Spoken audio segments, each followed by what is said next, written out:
The way to celebrate,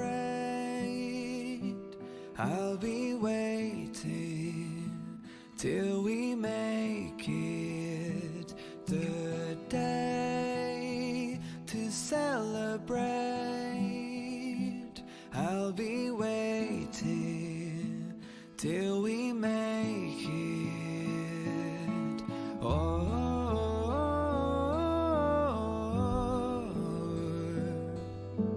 we will see.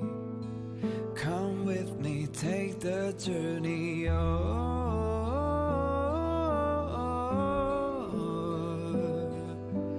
We will see. Come with me, take the journey.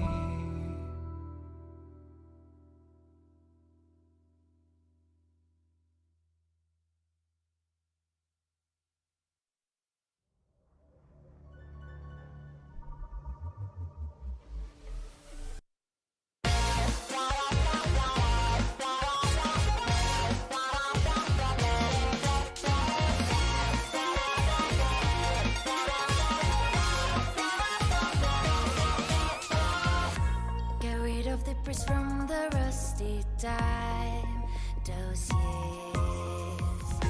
Don't stay in a daze looking for a sign. Start and try. Run across fields of ice, but hidden inside light. Be well aware of roads we've gone by. Put yesterday's aside, meet the future head on. Now trailblazers keep credos in mind.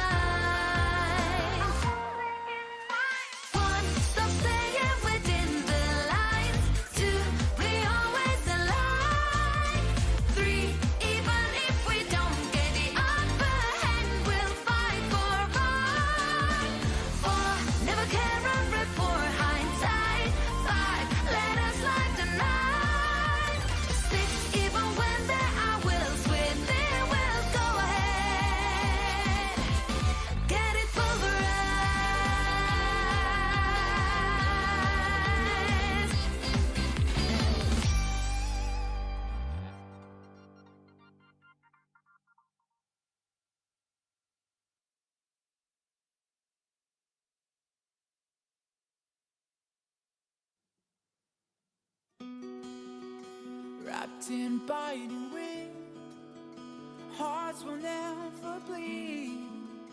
Frozen and vanished out of greed. In their restless dreams, they try so hard to breathe. Pulses flutter and sting within this bleakness.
We made a choice, go fight against your fate.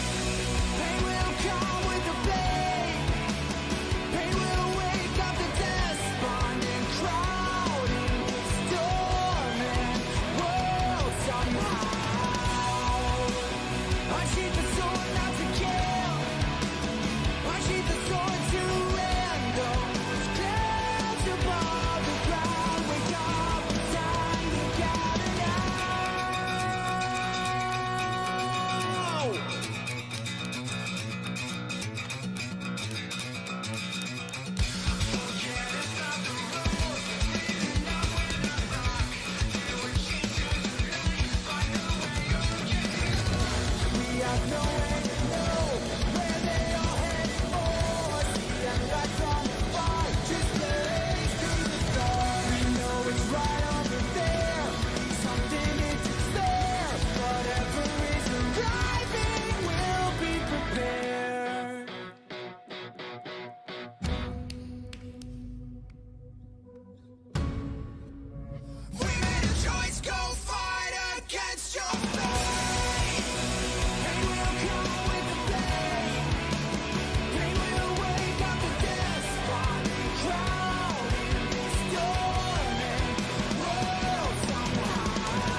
The way to celebrate,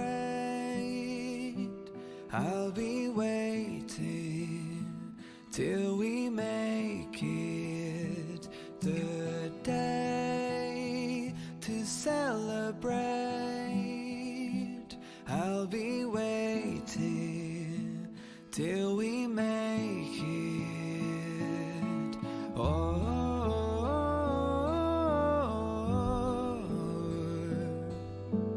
we will see. Come with me, take the journey.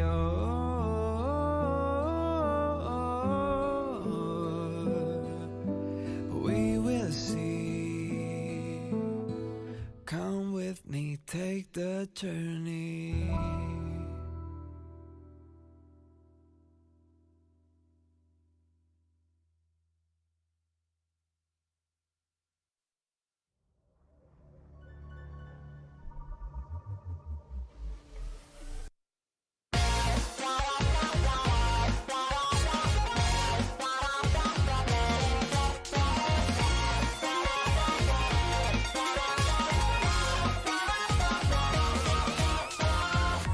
Get rid of the press from the rusty time dossiers. Don't stay in a daze looking for a sign. Start and try. Run across fields of ice, but hidden in starlight. Be well aware of roads we've gone by. Put yesterday's aside, meet the future head on. Now trailblazers keep credos in mind. One, stop staying within the lines. Two, we always align. Three, even if we don't get the upper hand, we'll fight for right. Four, never care and rip for hindsight. Five, let us light the night. Six, even when there are wills within, we'll go ahead. Get it pulverized.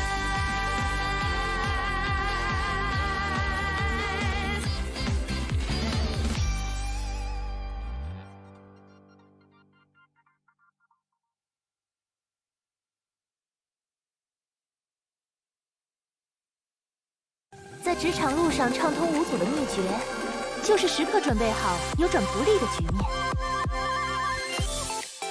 风险预警，目光放远，聚焦长线，就是投资成功的秘诀。市场波动很正常，该出手时就出手吧。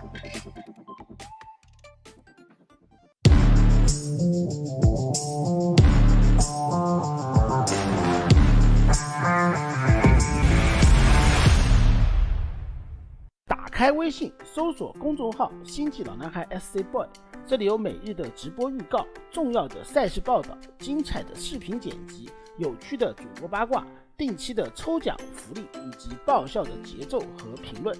关注 SC Boy 官方公众号，365天每天更新，让你与20万猛男一起更便捷的享受我和黄哥给大家带来的快乐。不要告诉别人哟。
And welcome back, everyone. Welcome back to another week, oh my god, we're just jumping on in. Another edition of the WTL World Team League World Team League Winter 2023 Round 8, Round 7, day number 2.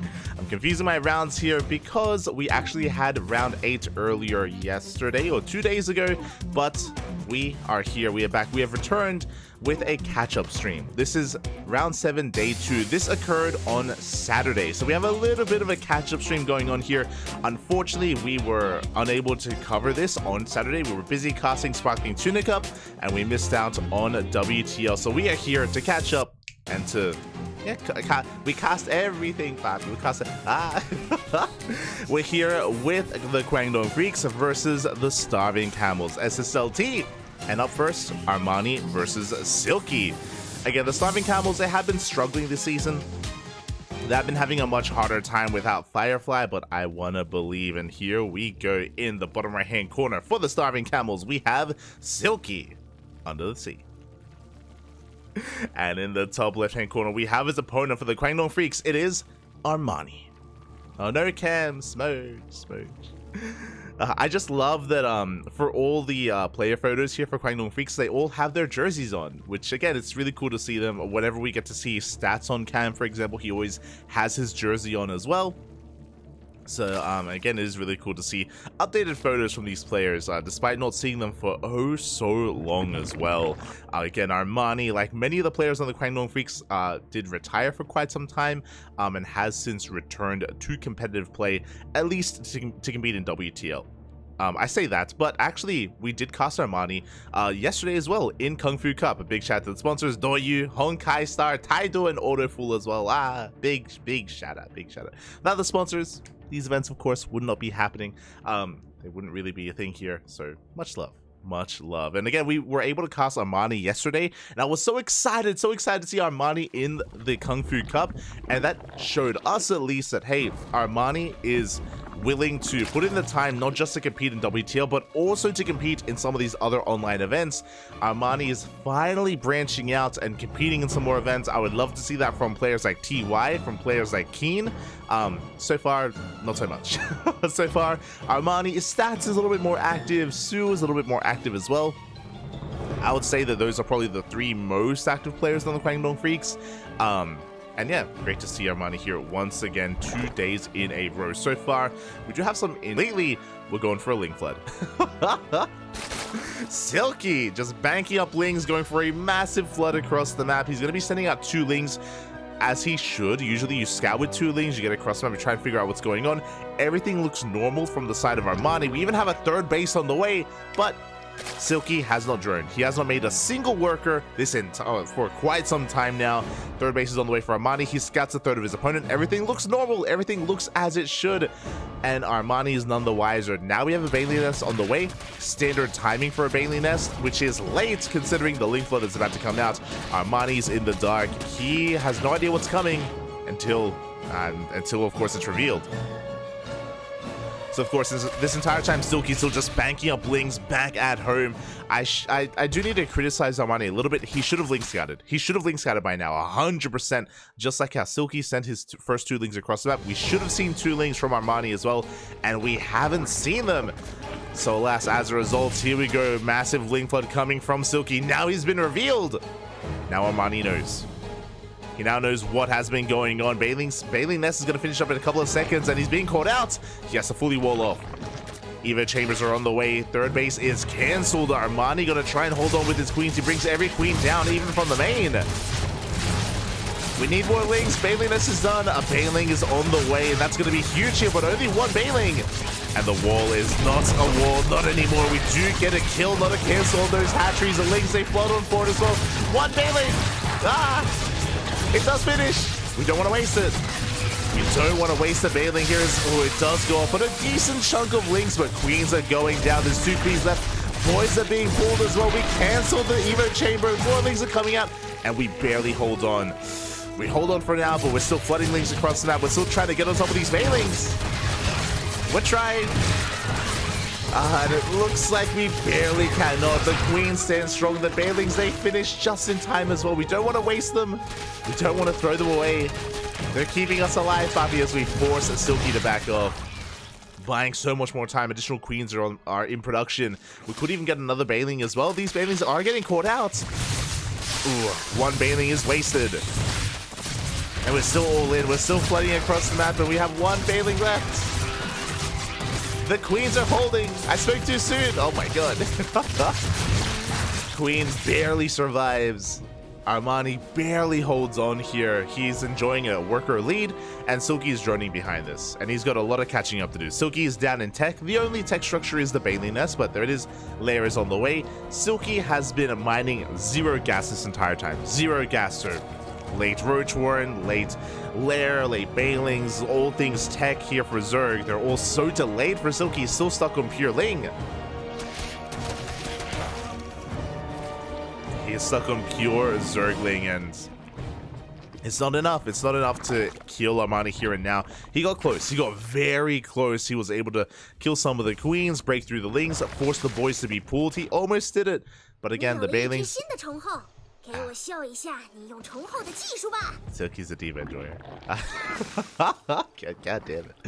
I lost my train of thought. But yeah, he was almost able to break through, but alas, the Bailings, they finished up just in time. Armani, his, of course, macro, his producing, or his production was able to keep up in the end, and Armani does hold. Now he has a massive lead. We have a full wall of +1 range on the way. Roach speed on the way. The lair is done, which is now going to be scattered by these Lings of Silky. Silky knows that he's just behind in almost every aspect here. How does he come back? The one thing that Silky has is that he's containing his opponent. Silky is up 1 base. He's up 1 base compared to Armani.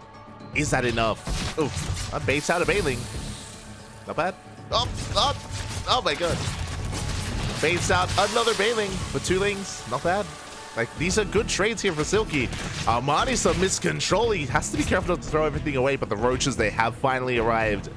Third base is slowly getting up and running. And Silky, sure, he's been up a base, but he hasn't really been able to make use of it too much. He is now slightly ahead in workers. He's working on +1 range, working on his own lair timing as well, but Armani is just exceeding him so heavily here. Just producing nothing but roaches. Armani is not droning. He is not saturating his third base. It would be a mistake if Silky were to make any more workers. He needs to focus on roach production. Even then, it may not be enough. He may need some spine crawlers as well, bringing the queens together. And even then, that's going to be a tight hold. It's going to be a very tight hold here for Silky. As Armani's just waiting for +1. Ravagers are on the way to bile down Overlords. We have enough to take them down as well. And Armani, he just hasn't been droning whatsoever. I think he's waiting for his third to finish so he has Larva available. And then we send that back. +2 ranges on the way. And Overlords are being hunted down to make sure Silky is in the dark. Doesn't see the move out. Armani's droning. Oh, he is making a wave of workers. I'm a little bit surprised here. Armani, he is... yeah, gonna be saturating his bases a little bit. Does miss the Overlord. It looks like he wants to hit a +2 timing. Okay. Armani has made his choice. So basically, this entire time Silky has been making roaches. Armani is now droning. It looks like he wants to chill back at home and wait for +2 to kick in. A much more secure way to approach this.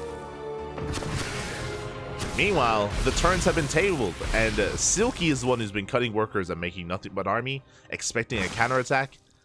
And he can hit once speed kicks in. Of course, speed is still a ways off. Still a ways off. Oh my, we're going for a spire. Okay, we have +2 range and a spire on the way here for Armani. Gonna be sneaking into those mutas. For now, Silky hasn't scattered. He's in the dark. Silky is still producing roaches. Oof. Getting a bit supply blocked. Now, Silky, he is up in army supply. I believe he doesn't have any Ravagers or many Ravagers. It's mainly pure Roach. So a little bit less finesse here for Silky, but he is up in supply. He could maybe make this work, but he is spotted by the Overlord.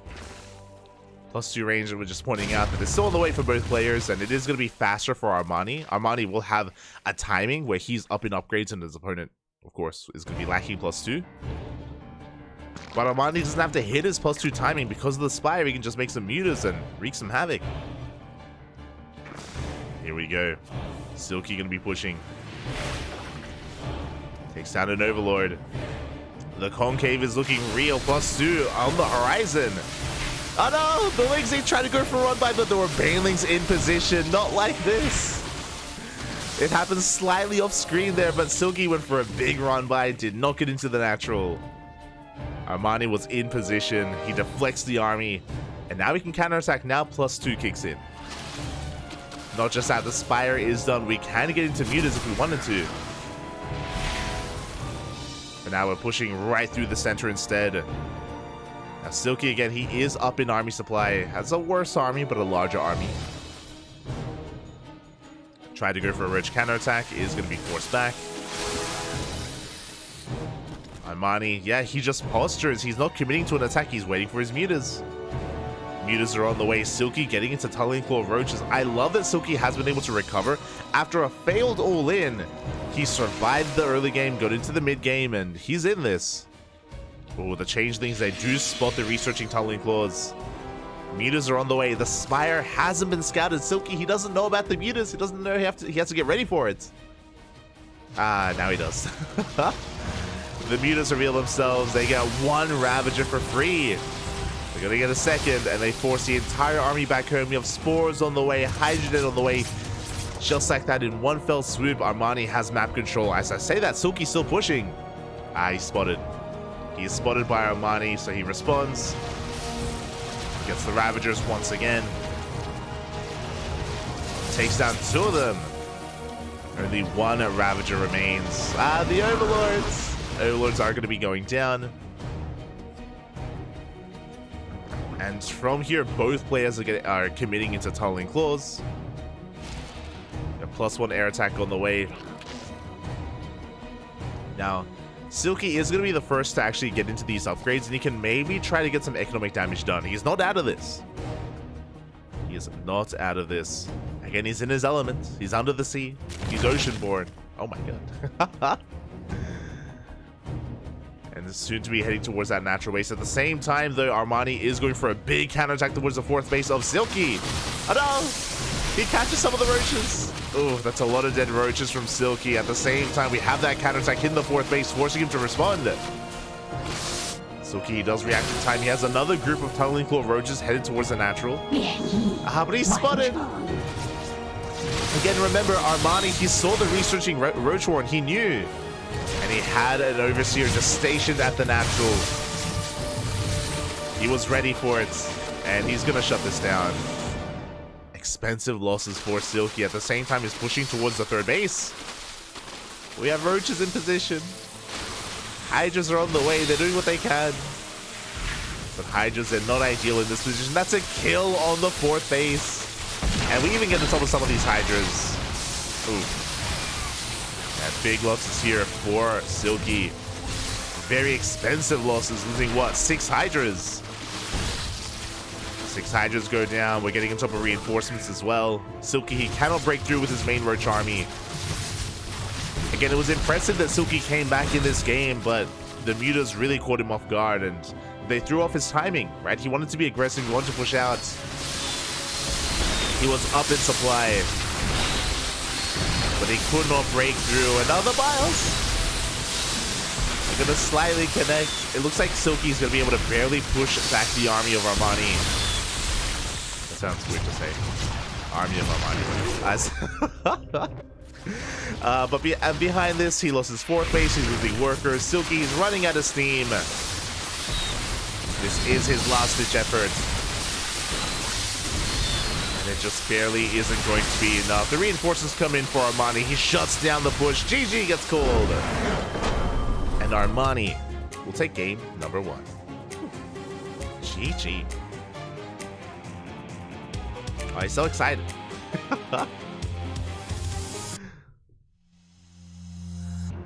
GG, Armani does take the first game. I'll just lower the volume a little bit because it was a little bit loud towards the end.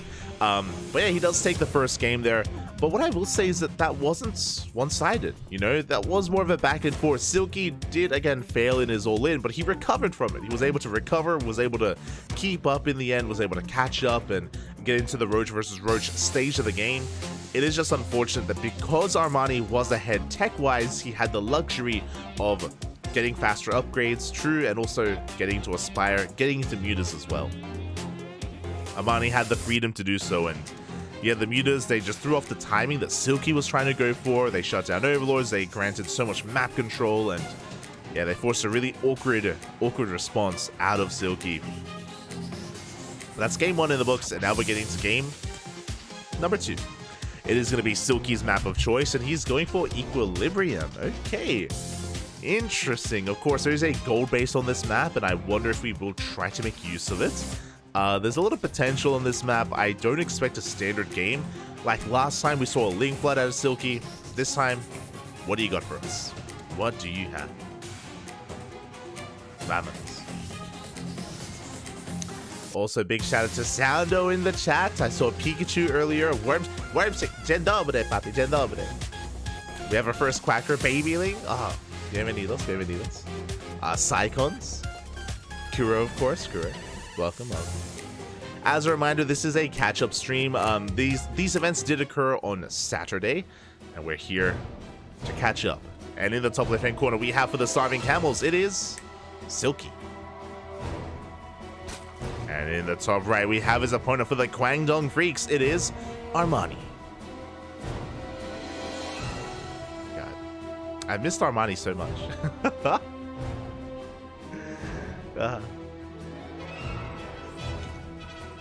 It's been so long, man. It's been so long. But here we go. We're getting into this, and again, I'm really impressed with Silky's performance last game. Obviously, he did end up losing, and he did go down, but he was able to hold his own. He was able to hold his own against Armani. Again, in the absence of Firefly, Silky has to step up here for his team. He has to step up for the Starving Camels. I don't think I wouldn't go as far as to say that he's the ace player of the Starving Camels. I think Cyan has that for now. But Silky is definitely up there. Definitely a valuable member of the team, and so far, Hatch Gas Pool. Standard opener out of Silky. Everything is looking as it should for the time being. I say that. I guess the Gas Geyser was slightly faster. Slightly. We'll see if anything is done with that. We'll see if, again, we're able to hit some kind of earlier timing. Maybe not so much with a Link Flood, but maybe with a Bailey Nest. Regardless, Armani going for a Hatch Gas Pool. Yeah, not the biggest of gas differences. I think the observer is really mainly just pointing it out just because Silky did go for a Link Flood in the previous game. But I don't know if this difference is too significant here. It's only by a couple of seconds. As for now, we're just getting into the swing of things. Just going to be droning up, saturating our bases. So far, no one has taken the gold base. Bear that in mind. No one has taken the gold base yet. Overlords are about to check. They're going to confirm the hatch first. And yeah, my eyes are mainly on Silky here, just because Silky is typically a very well prepared player. He comes in with a plan. It's what we saw in the previous game. It's what I expect to see in this game as well. Third bases are now being taken, and Armani's going for the triangular third, which is a little bit more aggressive as a base location. Silky going for the linear third, which is a lot more defensive actually. It's further away, further back from the opposing player, because that reinforcements take a little bit longer to get across the map. Likewise, a little bit more difficult to harass. So yeah, Silky taking a very different approach this time. Very different compared to the previous game. We do have our Bailey Nests on the way, and again, slight variation, but nothing too significant. Getting speed on the way, and yeah, we're settling into a standard game. Like, everything is looking normal from everyone. From everyone involved. No one is cutting workers, no one is playing 2-base, no one is going into, or like, cutting the Bailey Nest and going into 2-base Roach or anything like that. No one is being too greedy. Everything is looking as it should. Silky is going for a faster Evo Chamber, which is a little bit concerning. It is a little bit different here. The fast Evo Chamber, this could lead into +1 Carapace. This could be a Roach Link Flood with Carapace as well to just bolster up that army. As Armani is going to be the aggressor, we have 16 links on the way. It's +1 melee. Oh my god. Not Carapace. Okay. You have my attention. So this isn't as early of a Ling Flood. We're going into a fast lair here, sub 4 minutes. Ling Muta? This feels like it has to be Mutas, but before we can talk about the Mutas, here we go. Armani, he's gonna be diving on it. No! The Bailing goes down! Good control out of Armani. He may lose the Queen. No, the Queen survives as well. Armani, he defends, he attacks. He's getting across the map with his own Bailings. There's one Bailing left here for Silky. One Bailing remaining. And it does go down. 0 Bailings left, and Silky, he may not even get into his lair. The Queens are being focused down. Bailing gets into the main base. Connection with the Lings. 2 more Bailings are on the way, and Silky has been broken. Ooh. Big connections on the mineral line. 10 workers go down. Lair has been scouted. But it may just be too little too late. They're gonna finish. No! The Bailings finish. They take down the Lings. The boys have to be pulled. And Silky will clean this up. But he lost 20 workers and he got scouted completely. He has been scouted, and if he had plans with the lair, I don't think he has any anymore. Like, we don't have the economy to sustain a Spire or anything with the lair, to be honest. Maybe, like, I was gonna say, like, maybe we can go for like a Nidus all in, but even then, that's not really too effective in this matchup. Not at this stage. Back at home, Armani, he's already got his Roach Horn. Roach production is commencing. He's scouting his opponent. I'm sure he wants to see if there is or isn't a Spire, and he gets a full scout of the main base. You don't see it on the camera here, but he did go into the main, and yeah, now this Ling is checking the natural. Sees all the gases, but sees lack of saturation. And we have +2 melee on the way. Armani's all in. I mean, he's ahead when it comes to upgrades, so these Lings, they pose quite a threat, but one good Bailing connection is all that Armani needs. Bailings are rolling in. They do roll forward, and oh my god. Good target firing with those roaches, focusing down the Bailings. GG gets called. Silky, he runs out of steam, and Armani will take the 2-0. GG, well played. That was wild. That was wild. Ay. So, pulling it back a little bit there, going for the +1 Ling Flood into a Spire, I don't oppose it. It's not a bad idea. Unfortunately, the Bailing control was lacking. If you remember, Silky, he lost his first 2 Bailings for, I think, 2 Lings each. Those 2 Bailings, they went down very prematurely. Like, we were lacking a little bit of control. We were lacking a little bit of just babysitting there with the Bailings. And with the death of those first 2 Bailings for Silky, I mean, that was it. That was Armani breaking the natural then and there. And Silky just could not, or didn't have enough. He could not keep up with the reinforcements, and Armani broke him. And if you're rushing into a Spire like this, that's why typically you open 2 base. If you open 2 base, you have a wall. Instead of having a 3rd base, you have a wall at your natural. You're safe against a Ling Bane bust, and you can get into mutas. Here, Silky was trying to be a little bit risky here, taking a chance, taking a risk, and did not pay off. Did not pay off in the end. Was punished for it, and that's a 2-0 lead for the Kwangdong Freaks. Okay. It's a 2-0 lead for the Kwangdong Freaks, and now we have our next series. Up next, we have a ZVP between Tudming and Stats, and at the end of the night, we have Cyan versus Keen in a PVT. Let's go, Bob. Let's go. So we have quite a number of matchups before us. I do think that Cyan versus Keen is going to be very close. I mentioned before, Cyan is the ace player now of the Starving Camels, and Keen is a little bit less practiced compared to Armani, compared to Stats, compared to Su, the other players on the Kwangdong Freaks. So I do think that's going to be a really close one, and I'm always really excited to see what the skill level is of Keen at the moment. It's like, how good is he looking? How in form is he? I'm always like, you know, just judging a little bit. Just I mean, there's a lot riding on Keen, and he's the captain, so that's why I'm like, oh, is he in shape? Has he been laddering, or hasn't he? I don't really know. So we'll see when we get around to that. When it comes to Tudming versus Stats, against Stats, he is one of the few returning players that has been very active in the online tournament scene. Stats has been competing in KSL, in the ESL Open Cups, in Kung Fu Cup. Stats, it's really cool to see him embracing StarCraft once again, now that he's back from the military. But when it comes to his hierarchy in the overall Korean Protoss scene, he's still lacking. He's still trying to build himself back up. You know, I still rate not just Hero and Classic, but Creator and Nightmare much higher than Stats at the moment. Stats, he's still finding his footing and still building his skills back up after, again, being gone for so long. But at least he's active. That's what I appreciate. I do appreciate that Stats is still a very active player. He's still just, I mean, I say very active player. Over the past maybe couple of months, past like 2 months, let's say 2 months, he has been competing quite a lot and being very active, so I do appreciate it. And we'll see if Tudmin can keep up. We'll see if Stats can really flex his skill here as well. What's also really interesting about Stats' playstyle is that it has been evolving. Ever since he returned to competitive play and up until now, you have seen these shifts in the meta of Stats, where clearly like he's trying out different builds and different play styles, and he's finding what he likes, he's finding what he doesn't like, and he's like getting comfortable.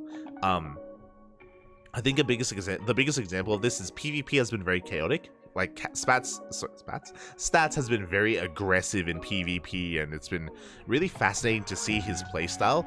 Initially, he was very aggressive, and then these past couple of weeks, we've seen a more defensive style from Stats. We've seen him be very, just very willing to kind of go with the punches and be more reactive as well, and take things slow and steady in PvP. Something similar here against Zerg as well. The last time we saw Stats against Zerg, we saw him play very like Creator and Showtime-esque, you know, very tech heavy. You slowly take your bases, you delay your Twilight Council, you delay your blink, you delay your charge, and you hyperfixate on upgrades and robo units instead. So I'm wondering if Stats is going to be embracing that here, or if he tries something different. Again, in PvZ you have a lot of variety and a lot of flexibility with how you want to open and how you want to play, so I'm curious how Stats approaches this. Very curious.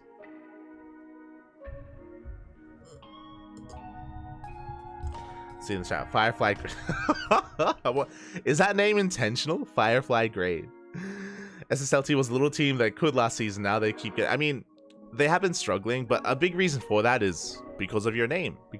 Remember, Firefly was the ace player, and Firefly, he was like leading his team into all of these big wins and big upsets. With the absence of Firefly, the Camels, they have been struggling. They have been struggling without him, which is a little bit sad, a little bit upsetting. Like, they did so well last season. They did so well for themselves. We'll see if they can fight back. Our players are ready. We're getting into game 1 on Hecate. Okay, one of the larger maps in the map pool, a lot of bases to be taken. See, Stats once again with the jersey. Love to see it. Do love to see it. Also, I say kind of like your name. Firefly isn't dead. He just joined a different team. But Smurge, baby, Smurge. Here we go. And spawning in the bottom left-hand corner of Hecate, we have, for the Starving Camels, Tudmin. And spawning in the top right-hand corner, we have for the Guangdong Freaks, it is Stats.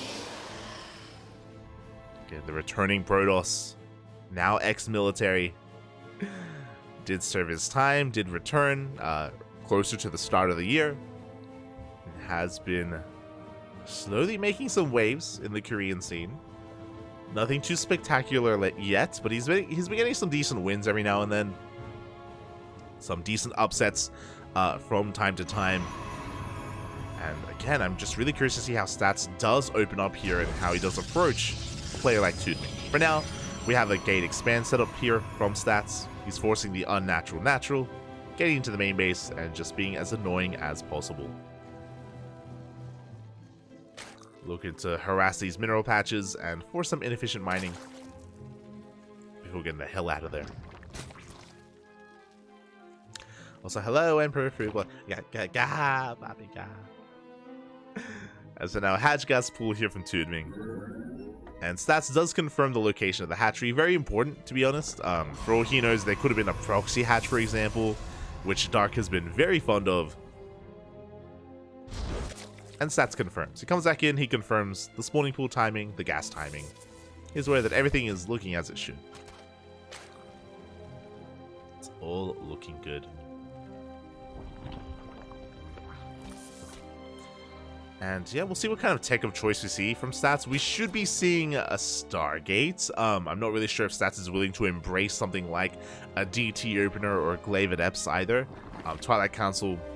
The Twilight Council has been very, I mean, Hero has been very fond of the Twilight Council recently. Over the weekend, and if you're familiar with KSL and the ESL Open Cup Asia, Hero, he took down every single Zerg player in Korea. He took down, in the last week, he took down DRG, took down Solar, took down Dark, without dropping maps, with purely Glaive Adepts. It was, it was disgusting. Oh my god. So Hero, he's been having some fun. I'm curious if Stats is following suit, or again, if he has his own playstyle at the moment. Oh, and there it is! Twilight Council! Bappy, have you been watching Hero? Stats, you have my attention. Okay, so he's not going for a standard opener, he is going for an aggressive opener instead. Twilight Council doesn't have to be Glaive Adepts, it could of course be a Dark Shrine opener instead. We do have options, we'll keep our eyes on Stats here with how aggressive he wants to be. As for now, the Adepts are just going to be sharking between the bases. Additional gateways are on the way for Stats. There it is. Glaives is in production. The Adepts are going to be threatening that mineral line as well. Oh, getting one drone. Getting two. Uh-oh. Getting three, and God, this is becoming a bit much here. 4 workers go down. We trade with the Lings. The Adepts get cleaned up. But what's important is that Tudming still hasn't scouted. He still doesn't know what exactly is coming his way. It's going to be 4 gate Glaive Adepts. Now, this is going to be a very interesting variation. I say 4 gates. Actually, is it 3? Yeah, okay, so 3 gates, not 4 gates. No Robo. No Robo here from Stats. So this is a more economic variation of Glaive Adepts, which we have seen rise in popularity in the last month, maybe more. We saw this really kind of pop up in the European scene. The Europeans, like players like Strange, players like Spats, a lot of the Europeans did start this first, and then a couple of weeks ago we saw it from Hero and Classic, and now Stats as well, going for 3 gate Glaive Adepts into a Nexus. So again, a little more economic. The reason for this as well is because you skip the Robo. Because there's no Robo, you have excess minerals and you go for a faster third base instead. This means that Stats, he doesn't have to do as much damage with these Adepts. They can get across the map, they can wreak havoc, but this also means there's a faster transition into Blink Stalkers. I say that, that's a Dark Shrine. Okay, Stats, let's go. A little bit spicy here. Instead of already transitioning into a Forge and +1 and Blink Stalkers and Immortals, no, we're going into DTs instead. Stats really ramping up the aggression here. The initial Adept's going to be threatening a Shade. Do threaten the Shade for now. Reinforcements are on the way. Tudming, he is on the defensive. And I don't see any spores. No spores at the natural. None in the main. And I don't think there's a spore at the third base either. Tudming is in the dark. Third base is on the way. If he knew Tudming, I'm sure he would even try to harass and try to bypass this army. For now, he's hyper fixated on making roaches. There we go. Lings, they do get eyes on this base. Stalker Warp in. It makes sense. No, and I'm worried that the Dark Templar, they're gonna waddle across the map and just end the game. It's we've seen it happen before. It happened yesterday actually in Kung Fu Cup. Happens to the best of them, you know, where there just happens to be no detection. DTs waddle in and that's it. That's GG. And we'll see if that occurs here, as we do have a lair in production, so we're gonna have some mobile detection. Thankfully. We can morph in an Overseer. So it depends on the timing. Like, the lair is still not even halfway done. It's going to be close. And it's only 1 Dark Templar. If we had 3, if we had 1 for each base, I'd be concerned. With only 1 DT, like, we can maybe minimize losses, but, oh god, there's still no detection. Here we go. The DT does reveal itself. Worker's going to be going down. 3 drones in total, but only 3. Again, this could have been more devastating. Like, if we committed a little bit more, if we had 1 for each base, like, it would have been over. There would have been no way for Tudming to deal with it, but Stats went for a more conservative approach instead. Oh, there we go. Did go for a much more conservative approach, and from here he's just transitioning into his Robotics Bay. I believe that's double Robo production for, I imagine, double Colossus. Blink is on the way, and yeah, Stats is just chilling back at home. I am a little bit perplexed by the Dark Shrine, I'll be honest, like, especially because we didn't commit and we didn't warp in, despite it being hidden. So basically, that Dark Shrine, it could have been a faster Forge, it could have been a faster Robo, we could have seen a faster transition, or even faster Blink, we could have seen a faster transition here, so yeah, again, the Dark Shrine is a little bit odd here, just because Stats didn't really commit too heavily to it. Maybe he lost his confidence in the process of getting there, maybe he believed that Toonming would be ready. Regardless, we're just getting into the swing of things here. 2 Colossi at a time. Blink on the way, +1. We have a second Forge for 1-1 as well. And Toonming is behind economically. A big reason for this is because of the openers. He did lose a lot of drones early on, and then he cut workers to defend against the Glaive Adepts. And what's scary is that, I mean, Stats didn't commit with the Glaive Adepts. He just backed off. Remember, he took a faster third base, and that's why Stats is ahead here. Toonming is slowly catching up in workers, but again, Stats has a comparable economy, has a 4th base on the way. And he's just building up a death bull of an army. Talking about Toonming here, he's working on Lingbane Road Ravager. So a very solid mid-game army here, mid-tier army. Maybe a better way to put it. DT comes in, but we get this around. But we do force it back. Barely getting the kill. Now, this army from Toonming is ideal if it fights out in the center of the map. When we have a surround. A surround is beautiful. For now, though, he's looking to try to push in towards the 3rd and 4th base location. Stats, he doesn't see the army. Now he does. He does put the army of Toonming, and we're diving straight on top of the Colossus.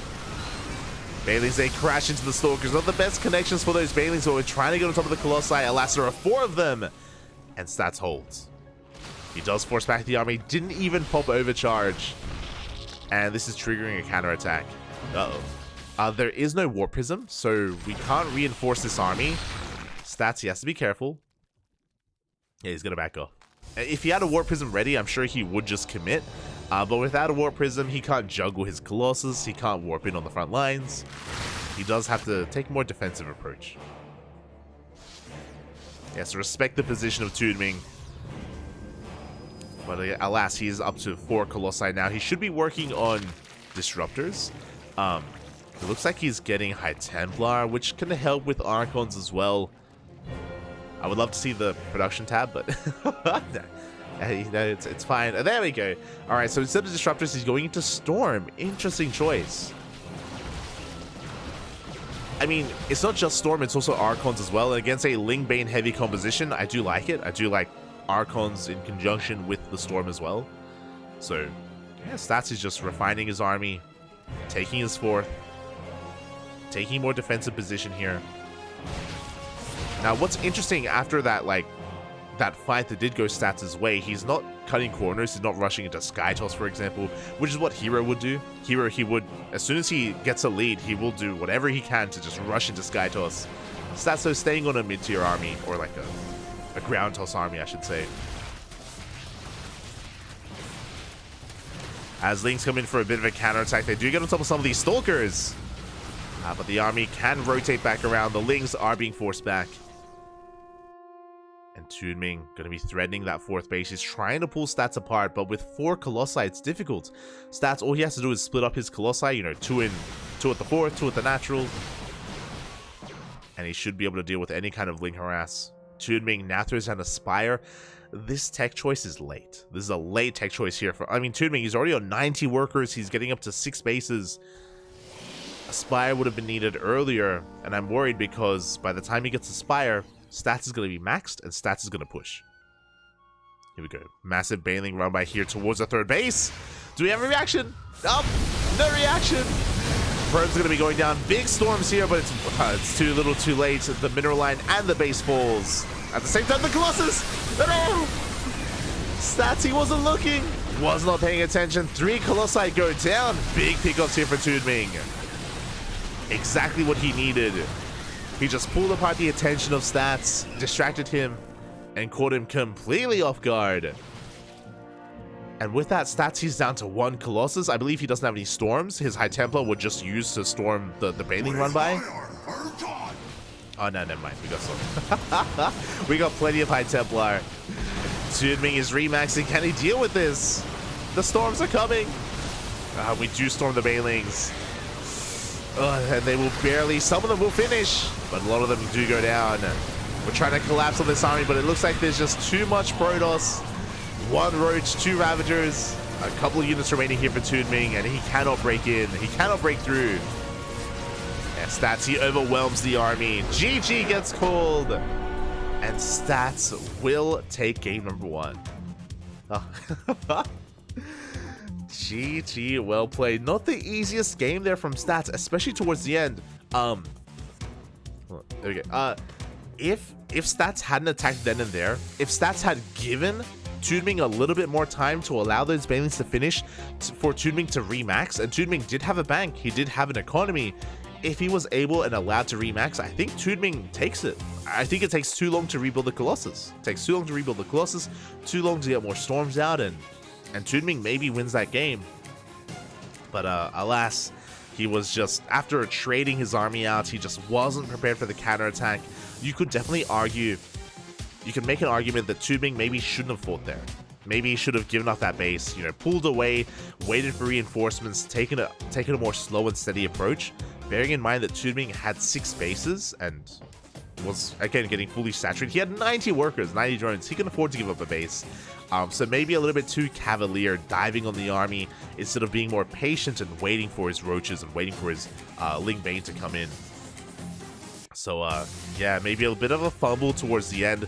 But regardless, Tudming, he was able to fight back in this game, and he had some good opportunities. You could argue that that was based off of some of the mistakes of Stats, but that's because of how active Tudming was. He created these opportunities. He distracted Stats, and that's how he was able to at least catch the Colossus and catch a lot of the army. GG, well played. And with that, Stats does take a lead in the series. He needs one more win here to take it all, to take the series. Uno más, papi, uno más. First to 4, and Kwangdong Freaks are up 3-0. And Starving Camels, they need to fight back here and now. Again, Silky came close, Tudming came close. Their own games weren't necessarily one-sided. Tudming, he needs to fight back here and now on hard lead. The other thing that I was going to say, actually, is that like the Starving Camels, Kwangdong Freaks have been struggling a lot. They've been struggling a lot in this team league.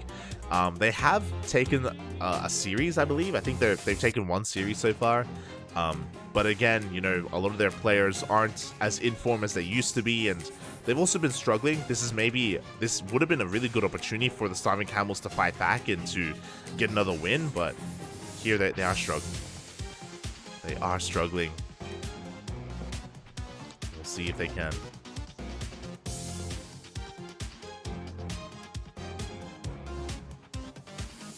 See if they can, as for now, again, we're just waiting to get into the lobby to get things going. This Stats here, it feels weird. Like, Stats in my memory, like he was always so joyful and full of life and always a smile on his face. After that series, he was looking kind of serious, like maybe a little bit concerned just because of how close that game was, but yeah, hopefully Stats can pull it together. Pull it together, man. Fingers crossed, fingers crossed. Oh, we're loading in. And in the top left-hand corner of hard lead for the Starving Camels, it is Tudming. And spawning in the bottom right-hand corner, we have his opponent. We have, for the Kwangdong Freaks, Stats. Here we go. You know, Stats, he's seen some things. He was in the military, on the front lines. Smooch. Bring back his smile.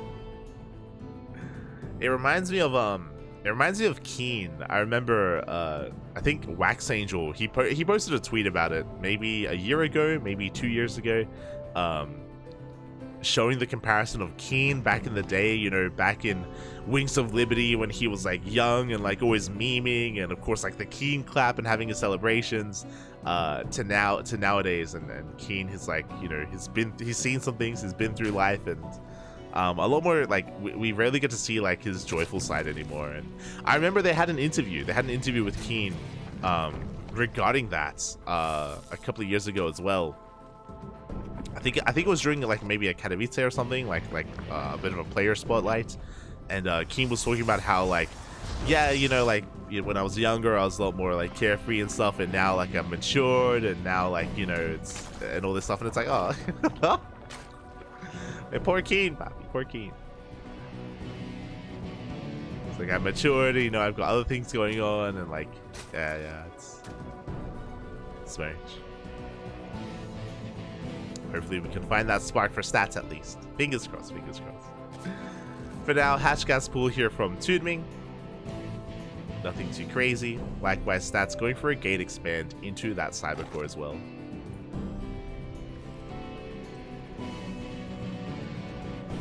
I want to say that interview with Keen, I want to say it was maybe like a GSL, like round of 16 interview. Can't quite remember. Can't quite recall. But yeah, for now we do see the drone's going to be moving on out. It's going to be a Stargate opener this time from stats, so a lot more standard. In the last game we saw a more aggressive side of stats that we're not really used to seeing. I mean, I say that it was 3 gate glaives into a third, so again, even with an aggressive opener, he was a little more economic with it. Here stats is rocking up with a Stargate, should be getting into oracles, into a third base as well. As the adept is going to be shut down. Slips into the mineral line, but doesn't really get too much done. Second adept is on the way.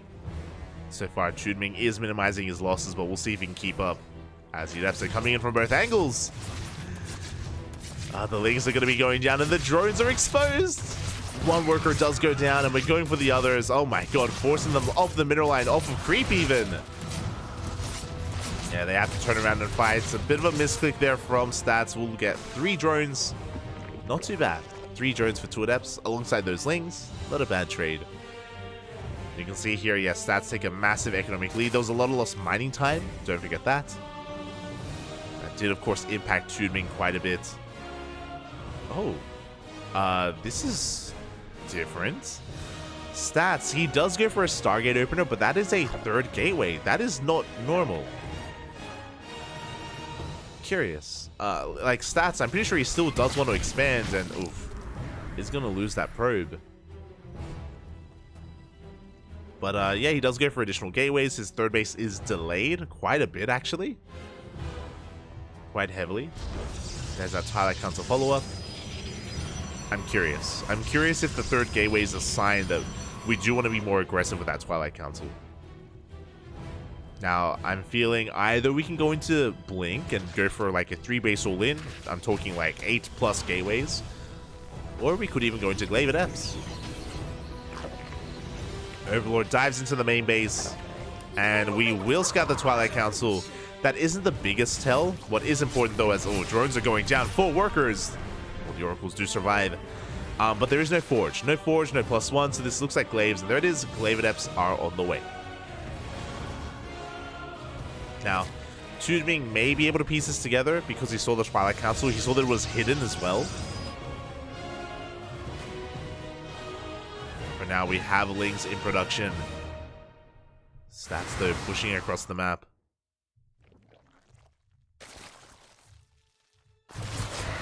And he's switching into a lot of Lings. Tudming, he's cutting workers very early here.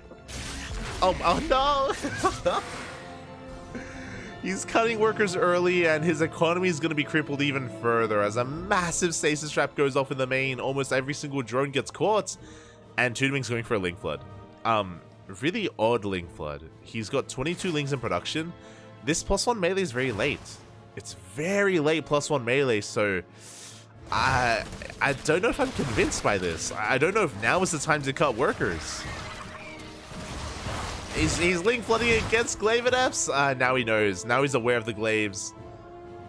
This is not ideal. There's no Bailey Nest. There's no Roach Horn. The Bailey Nest now gets thrown down. Tudming realizes what's going on, but a very late reaction. Lings are coming in for the surround.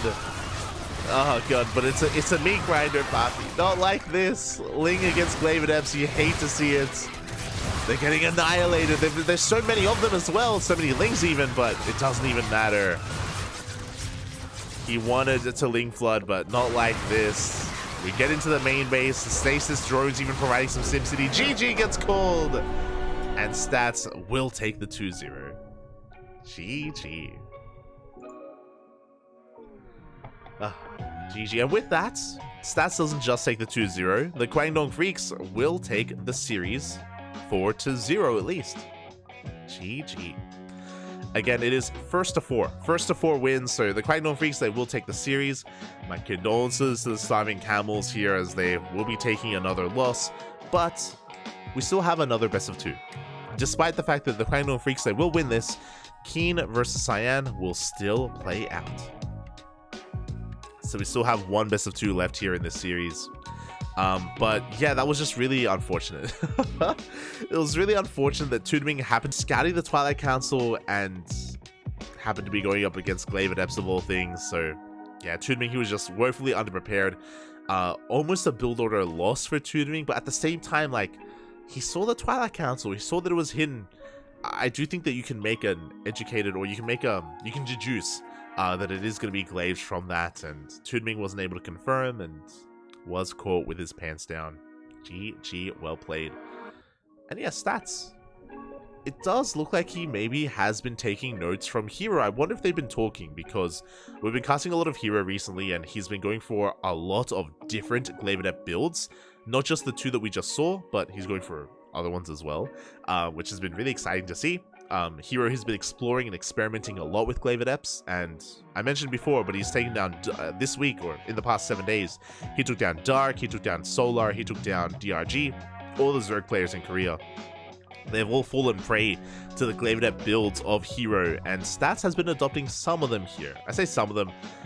3 Gates Glaives is a lot more economic, and Hero has a very different follow-up from that he goes for. He goes into 3-gate Glaives, into a faster Forge, into faster Blink, into a +1 Blink Stalker timing, and he also has like a very different Glaive Adept follow-up as well, off of a Stargate opener. But regardless, that's, you know, experimenting, enjoying them as well, and finding some success. Here, as we finally get to feature a Terran player. It's going to be a TVP, Keen versus Cyan. Now, Cyan is the ace player of the Starving Camels now. I believe he may be the captain as well. I think the captain may be Tudming, not too sure. Regardless, Cyan, he's the strongest player, and Keen is one of the weaker players on the Guangdong Freaks. I mentioned before that Keen, he hasn't really been very active in the online tournament scene. He hasn't really been, as active in, you know, KSL or ESL Open Cup Asia. Or even in WTL as well. He's not here every week. Sometimes they feature some other players. So, yeah, he's still a question mark for me. There have been some moments of brilliance. Like, at times he looks really strong, but still a little bit inconsistent. So, I'm curious. Really curious how he looks here against Cyan. I want to believe that we can fight back. I want to believe that Cyan can put some points on the board here against Keen. But we'll see. We shall see. If I recall correctly, we have casted Keen in TVP maybe 2 weeks ago, and I remember him going for 2-base play, like some very, very heavy 2-base play, very aggressive style. Not necessarily in the early game, but once we get into the mid game, yeah, a player that doesn't stop. So I'm excited. I'm ready for it. I am ready for it.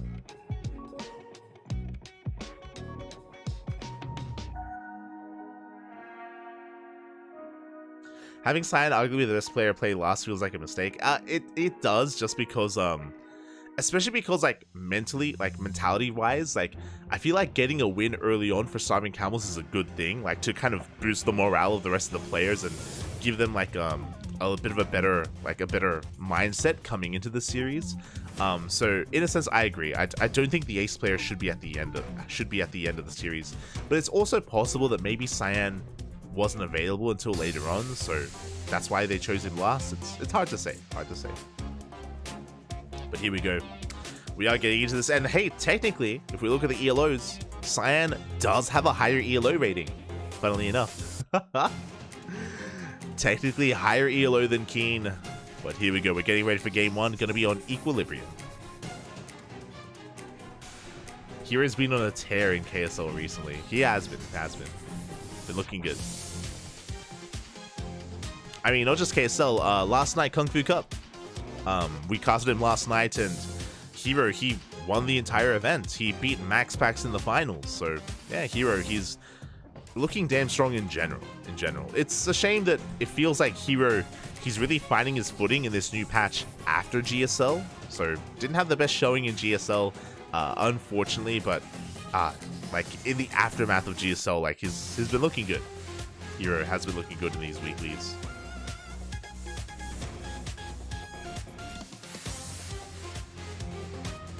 But we are now getting ready for our next game, and we're getting into this in the top left-hand corner for the Starving Camels. We have Cyan. And spawning in the top right-hand corner, we have his opponents for the Kwangdong Freaks. It is Keen.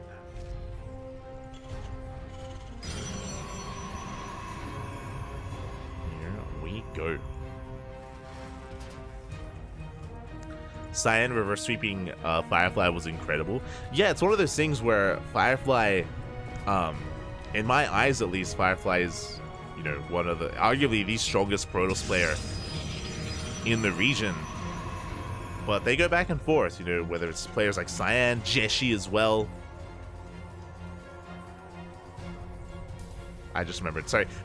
I was like, I don't remember Firefly facing off against Cyan. You've made the same mistake that I do.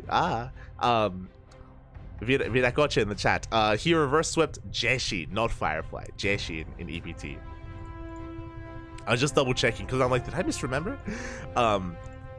Yeah, I understand that. Like Jeshi and Firefly, they're pretty comparable in skill, pretty comparable. But again, all of them are all amazing Protoss players in the region. Cyan, Jeshi, Firefly.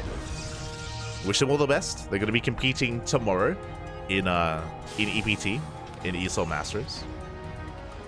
Yeah. Aye. Oh, good. As we're setting up our Reaver Cliff, our wall here to wall off the Reaver Cliff. Cyan going for a gate expand into the Cyber Core. Pretty standard stuff. Likewise, Keen going for an economic opener as well. Okay. Keen going for a Rax expand. He's going for a single gas opener, so again, very economic. I mentioned before that Keen usually, at least what we've seen... At least what we've seen from Keen, we've seen just hyper aggression off of 2 bases. Very little 1-base play. We haven't seen too many proxies either. Speaking of, Reaper does come across the probe. We'll shut it down. Let's go. I feed one of my cats just a little bit of tuna. Now she's hunting all over the place. Oh, God. The tuna, papi. I miss Rial. But we have our take of choice, and here we go. It is going to be a Twilight Council opener out of Cyan. Should we go into Blink? And the big question becomes, how many gateways, how aggressive are we going to be? So far, only 2. As Reaper is dipping into the natural, Sentry's in position. Ooh, because of the Sentry opener as well, Cyan is going to be going for a hallucinated scout. He's going to be looking to get some scouting information across the map very quickly with what Cyan is up to. As Cyan is going to be delaying his starport. Interesting. Reaper dips in, going to try to threaten the mineral line, doesn't quite get much done. Oh, gets one probe. Not bad. Gets one worker in the end. Hallucination is moving out across the map, and something that we did notice there on the production tab is the fact that we only have, as we're working towards Blink, is the fact that we did throw down that second Rax. Now the third Rax as well, no starport. So we've seen this a lot. This has been very trendy from Terran players recently, what Keen is doing, basically delaying the starport and building up a very, very powerful push, a death ball of an army that will eventually hit once we get into those medevacs. Oh my God! Meanwhile, Cyan, he goes for the gold. Okay, let's go. Gold base has been taken as the third, and I believe a third gateway was thrown down. Maybe just 2 gates into a river. Okay, yeah, 2 gate expand from Cyan. So typically a very economic opener, but now suddenly a very greedy opener going for the gold. And we'll see if we can hold on to it. Now, The plus side here is that Keen isn't going to move out yet, and oh, he did miss the tech. He's a little bit in the dark as to what's going on. But Keen shouldn't be moving out without his medevacs, and his starport is still on the way. We've got Stim +1 still in production as well. But once he does have that, it's going to be a very powerful push, a very big power spike for Keen. He hasn't seen the goal base either. Keen, he lost his Reaper. He has very limited scouting information. He didn't see the Twilight Council, doesn't know about Blink, and he hasn't seen the gold. Cyan is going to be pushing out. Stim not quite done, so we can pick away these Marines. No tanks in position either. No bunker. Very greedy, actually, for Keen not to have a bunker on the low ground. There we go. We're going for a Swarm Toss style. One Marine does get picked up. An SCV as well. Again, not too bad. Oh my. As long as they don't lose anything, this is still good trades for Cyan. Behind this is getting saturation at that gold. Marine is looking to scout. Oh, a little bit greedy there from Cyan. Does lose one of his stalkers. Oh. As he desperately wants that Cyclone. Still hasn't scouted. No, Keen. Still doesn't know about the gold base. Behind this, I mentioned before, but Cyan is going for a very gateway heavy composition, a Swarm Toss style, if you will. Zealots and Stalkers. No Colossus, no Robo base units. Just purely a gateway army. Which can do well, but it does take a little bit to really get going. Just because you have to hit your macro cycles, your warp-ins, and have a good economy to sustain that as well. Have a good gateway count. Double drop is coming into the main base. Keen has control of the Zelnaga. And Cyan has a couple of units, but not enough to deal with this. There we go, more Stalkers. They rotate up into the main base. Scan reveals this. And Keen, he hasn't been scouted. He's in the top left. Oh no. Cyan, he doesn't see the drop. The fourth base is on the way. Bearing in mind that Keen is on 2 bases. I mean, now getting his 3rd CC on location. Army pushing through the center, and Cyan, he's in the dark. He hasn't seen any of this. Doesn't know about the drop, and now sees the army. He's coming in from behind. He's diving on that medevac. Will shut it down. A good pickoff here from Cyan. But what about the double drop into the main? As we are forced to recall, probes are going down. 7 workers. Looks like we can deal with the medevacs, but Stalkers are falling as well. These are expensive losses for Cyan. Ay. He will shut this down overall, but a mine drop does come across the goal base. Finally, we see it. Good reaction. Oh, does pull back in time. Only loses 1 worker. All in all, Cyan, he's keeping up, but that was a costly trade, especially in the main base. I think he lost 4 or even 5. Oh, did I say 5 Stalkers? 7 Stalkers. Very expensive trade. You can see this. Keen actually traded more efficiently gas-wise. And especially when you're going for a Swarm Toss style, when you're going for just a purely gateway-based army, you need to build up those Stalkers. You can't afford to lose them.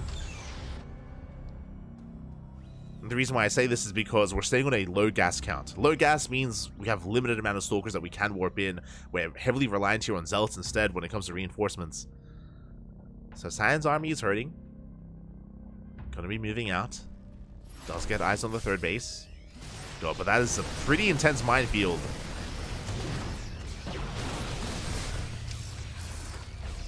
Ay. That is what, 6-7 Widow Mines? We can't quite commit. Cyan is getting ready to go for a warp in and drop into the main base instead. There it is. Bay's on the way, so Cyan is finally going to be transitioning. He should be taking another gas geyser for this as well. Mine drop comes in. We do have a reaction. Cyan, he does pull back in time. Doesn't lose too much, but he does go for the drop into the main. The Prism is being hunted down. And we get a handful of SCVs, but these Zealots are being cleaned up. As the Prism is attempting to escape. Cyan's main army rotating around. He's trying to find a way in. Oh, these mines. They're going to reset. They're going to reset. No, the cannon. Oh my god. That was so close. Cannon finishes just in time, and Cyan will hold. Again, he still has a comparable army to his opponent. I believe the Bay is finishing up, and we should be working on Colossus. But until then, Keen, He's pushing. He's got a massive minefield, and against all those zealots, this is going to be ideal for Keen. There it is, Colossus production commencing. Meanwhile, ghosts are on the way. Now, thankfully for Cyan, Keen doesn't know about the Colossus, which is why he's getting ghosts. Ghosts and EMPs, they're going to just shred these zealots. But he isn't going into Viking production because he doesn't know he has to.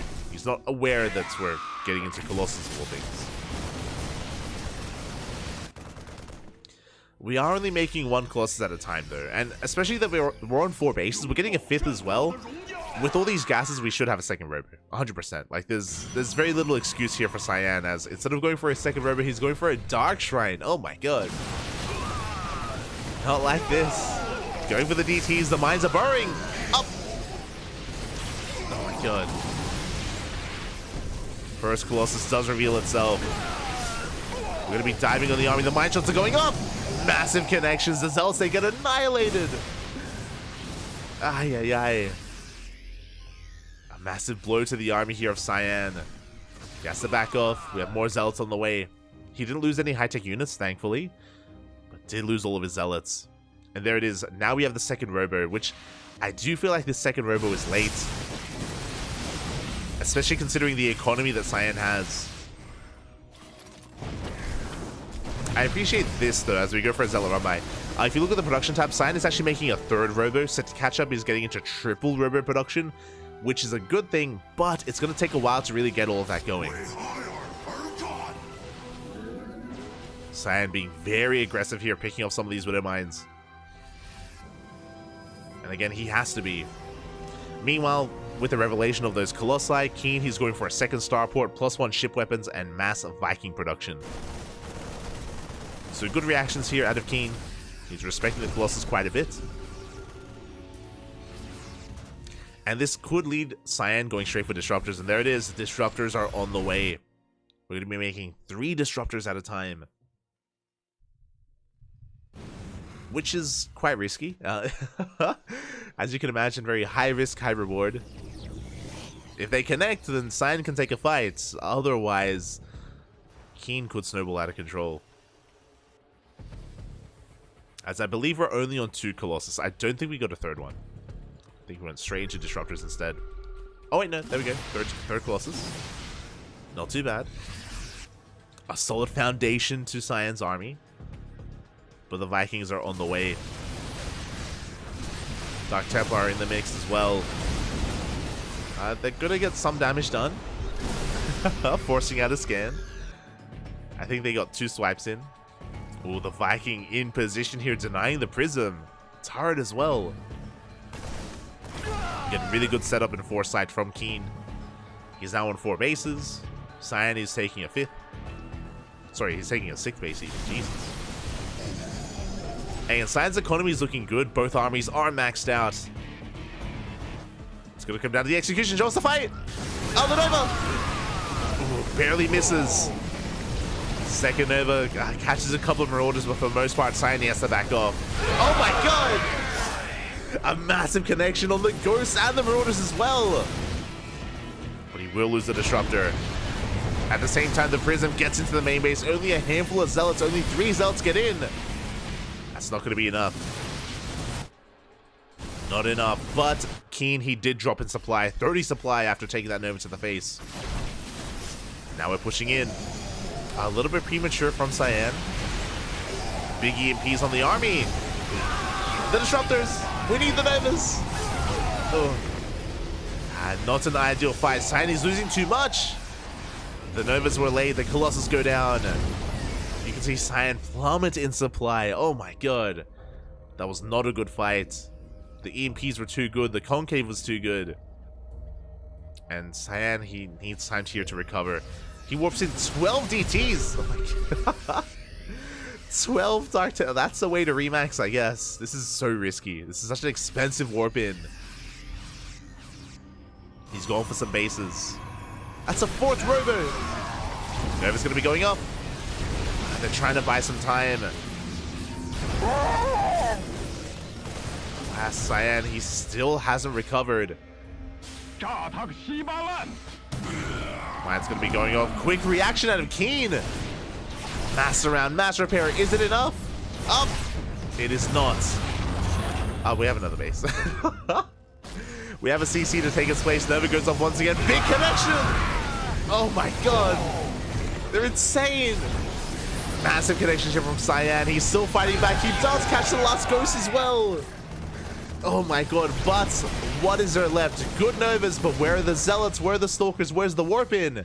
Cyan has been missing Warp Ins. He's got 1k minerals in the bank. He's making 4 disruptors at a time. That's maybe too much. And disruptors, we do need them, don't get me wrong, but we also need some support on the ground. He goes for another DT Warp In. Like, we still need some meat on these bones, you know? Ay, ay, ay. 4 disruptors in the time is insane. But we need like Archons, so maybe not Archons because of how many, I mean, I was gonna say maybe not Archons because of how many ghosts there are, but we've reset the ghost count. We've killed most of the ghosts. Archons, Zealots, Stalkers, they have their place in an army. Novas go off, not the best connections.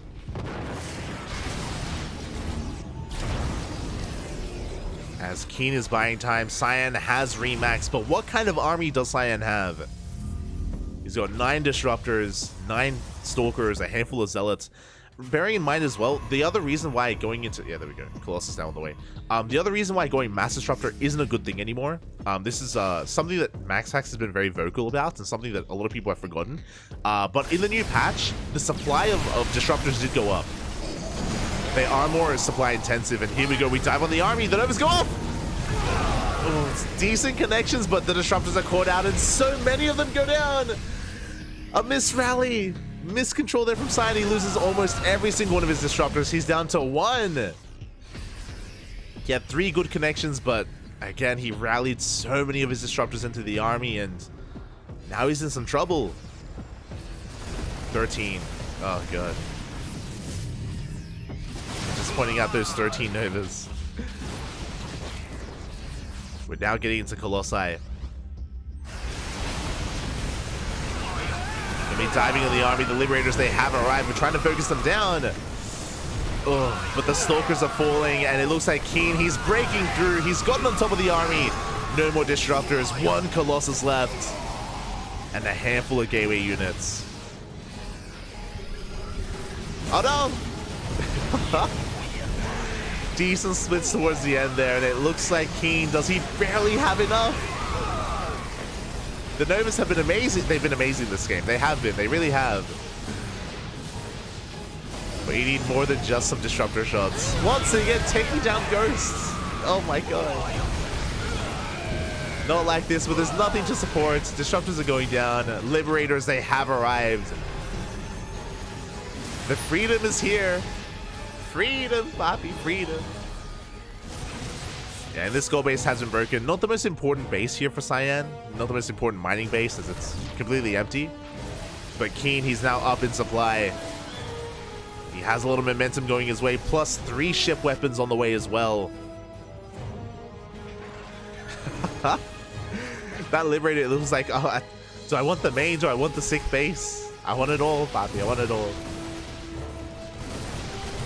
Spoiled for choices. Cyan is going to be able to rebuild here with a couple of Stalkers, but going to be losing some workers here, and Keen is going to be the first to max out. And here he comes. Liberation has arrived. And those amazing purification nodes that we had earlier, they're not here anymore. 0 disruptors. 0 disruptors are left for Cyan. He lost too many of them. DTs are coming in, but we have a scan. We force back the army. Cyan, he had so much momentum in this game. He was doing so well. He was doing so well, but alas. Northern base is going to go down. 12 workers as well. He's going to try to make a stand, a final stand here on top of the ramp. DT counterattack runs into reinforcements. There is detection. And we just go for a Doom Drop into the main base. Forcing a recall, and we can set up on top of it. No! The Liberation Zones. Right on top of the recall, we do have a couple of DTs where we have a scan, and Keen, Yeah, he breaks through the Stalkers, gets on top of the last Colossus, and there is nothing left. We can camp the production. GG gets called. Cyan shaking his head on cams, and Keen takes game 1. Whew. GG, well played. But that was a game. that was a game, Papi. Oh my god. Again, I was looking forward to Keen versus Cyan. It is a little more closer here between these two. When it came to some of the other series that we had tonight, Silky and Tunming had their moments. Don't get me wrong, they did have their moments, but merely moments. And here in this game, Cyan, he had a good economy. He was getting a 7th base. He was up in bases. He had a strong economy behind it as well. Had a good army. But one really unfortunate fight. If you remember, it was in the center of the map where he happened to land some decent connections with his purification nodes, but he was caught off guard, and he happened to be rallying, I think it was like 4 extra disruptors into the center of the map, and they all went down one after the other for free, essentially, without getting any trades at all. And as soon as that happened, Keen, he got momentum and he never let it go. Cyan was never able to reproduce and recover his disruptor count from that point onward, and even if he had, at that point Keen was already transitioning into Liberators as well, so the time of disruptors had come and gone, and Keen did outscale Cyan towards the end there, of course, off of the back of an amazing fight as well. And with that, we're getting into our next game, our final game of the series. There won't be an ace match here. It's not possible mathematically, and it all comes down to Solaris. Can Cyan fight back? Can he put 1 point on the board for himself and for his team? Here we go.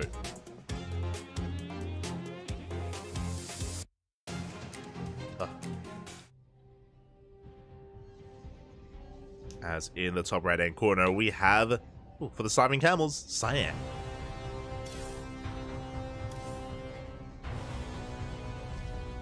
And spawning in the bottom left, we have for the Kwangdong Freaks, it is Keen.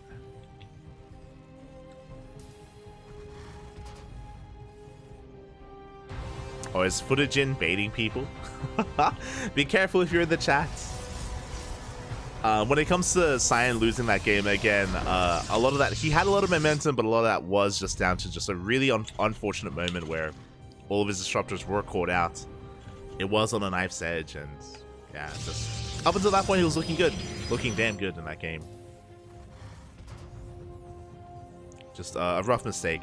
And I think that's one of the brutal things about PvT is, especially if you're reliant on these high-tech units, whether it's Disruptors or Colossus, if you ever are caught out of position and if you ever lose them, like they're just such important units for your army, such pivotal units for your overall army composition, that if you do lose too much too quickly, unlike some of the other races, just because of how your production works, it's really difficult to recover.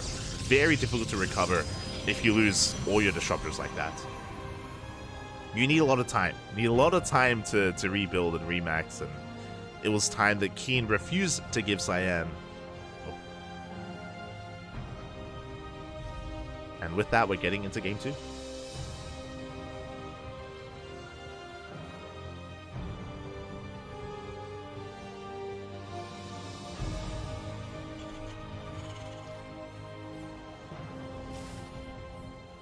Here we go. We're now going to be getting into our openers. So far, an economic opener at a Keen, just going for a Rax Expand. Single gas opener, just like what we saw in game 1. Just like what we saw. Economic opener from Keen. Likewise, Cyan going for a Gate Cyber Expand. Probe has successfully hidden itself from that Reaper. Very nicely done. This is something that Cyan wasn't able to do in the last game. He was shut down, he was found, and now he's able to confirm and be a little bit annoying. Oh my god! He's being annoying at the natural as Keen. He goes for a Rax Expand into a 3rd CC. Very greedy play here from Keen. Insanely greedy. Can he get away with it? Now, if Cyan scouts, if he's able to figure this out, if he opens up with a sentry, it's a Stalker follow-up, not a sentry. Unfortunately, if it was a sentry, we'd see a hallucination, and he would be able to scout his opponent and shut him down and punish him. Oh my god! As we just ran the Reaper. Good moment for Cyan. If he's able to figure it out, he can throw down 2 more gateways, and he can open up 4-gate Blink. Blink is on the way. if he goes 2K Blink into a third base, I'm worried for Cyan. I'm worried for him if he goes for an economic opener, because that means he cannot punish Keen. He won't be able to punish him anywhere near as hard as he would otherwise. Sentry is on the way, but by the time we get a scout off, I do think that Cyan will take a third base, right? Like, we saw him go for an economic opener last game, and yeah, he's doing the same here as well. Yeah, it is going to be 2K Blink into a third. What would typically be an economic opener with this is true, but with this, that means we cannot punish Keen, or it's going to be difficult to punish him, as he has been so greedy. Aye. He's going into a 3 racks behind this. Of course he has to, because he doesn't really have a lot of gas. Because he has been cutting gas geysers as well. Cyan just setting himself up. But Keen will be taking an economic lead. Again, just muling heavily here at the natural, making 3 SCVs at a time. Hallucination now on the way, and with this scout, Cyan should realize what's been going on and should recognize what Keen has done. As he does confirm the 3 racks. Ooh, I don't think he goes in deep enough though. He's aware of the 3 racks, but I don't think he saw the 3rd CC. Aye. No! Yeah, as a result, he's getting ready for a standard 3 racks timing. Which this isn't a standard 3 racks timing. This push is going to be delayed because of the 3rd CC. And Cyan just was unable to verify that. We can see Cyan is even making a defensive Immortal, like a safety Immortal's on the way for the push. He's got a 2nd Sentry as well. With Keen, he's just chilling back at home, building himself up.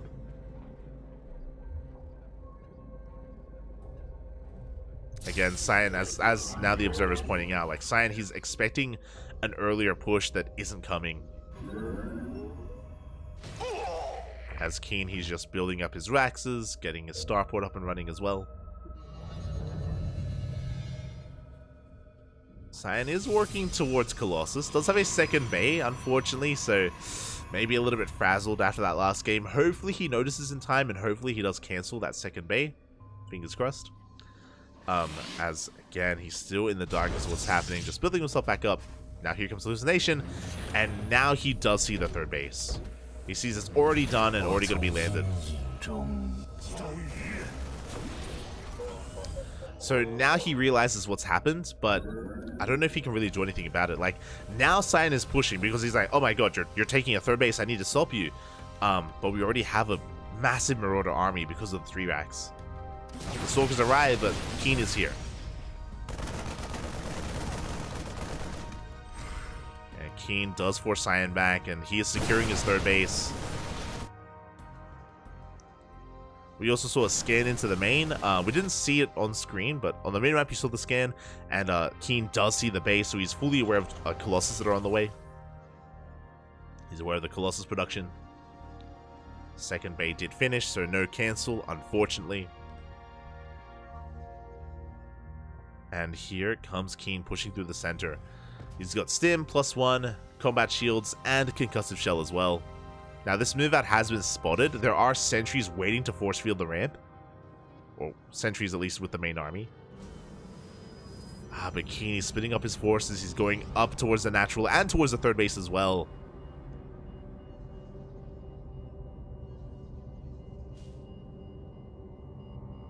A decent force field does buy some time. Good response so far out of Cyan, but the shield battery is exposed. It is going to go down. And we do drag the army out of position. Keen, he just dives right into the natural. The Robo! Robo's going to go down. No more Colossi. Only one. A massive pick off. We go straight for the main base. Straight for the mineral line.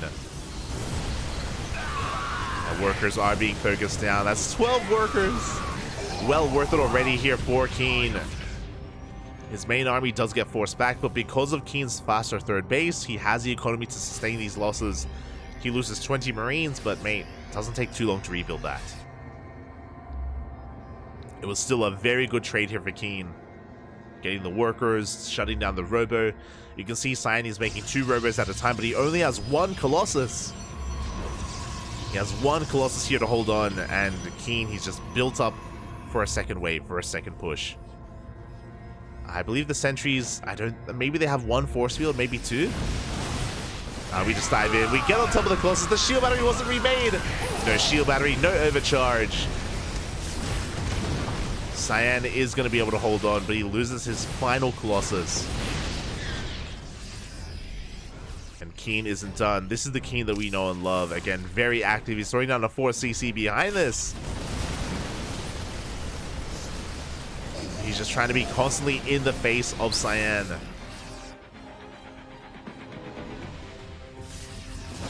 And picking up whatever he can.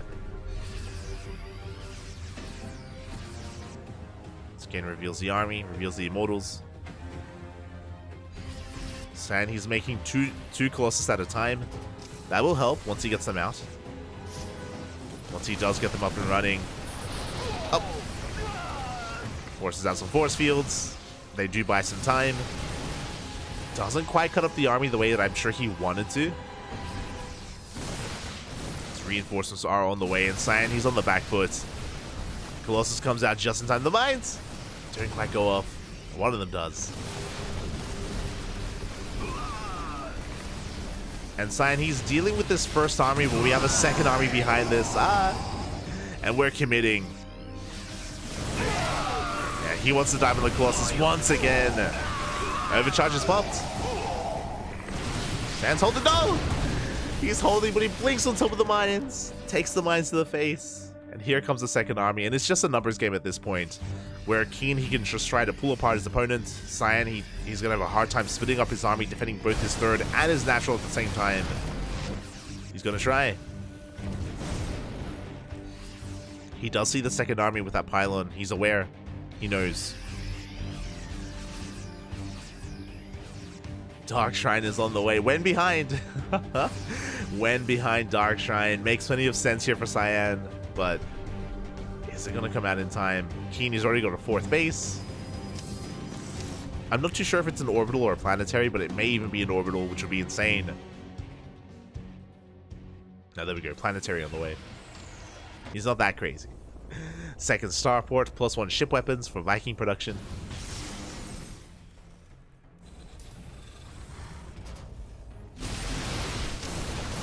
And he does find a way up the ramp.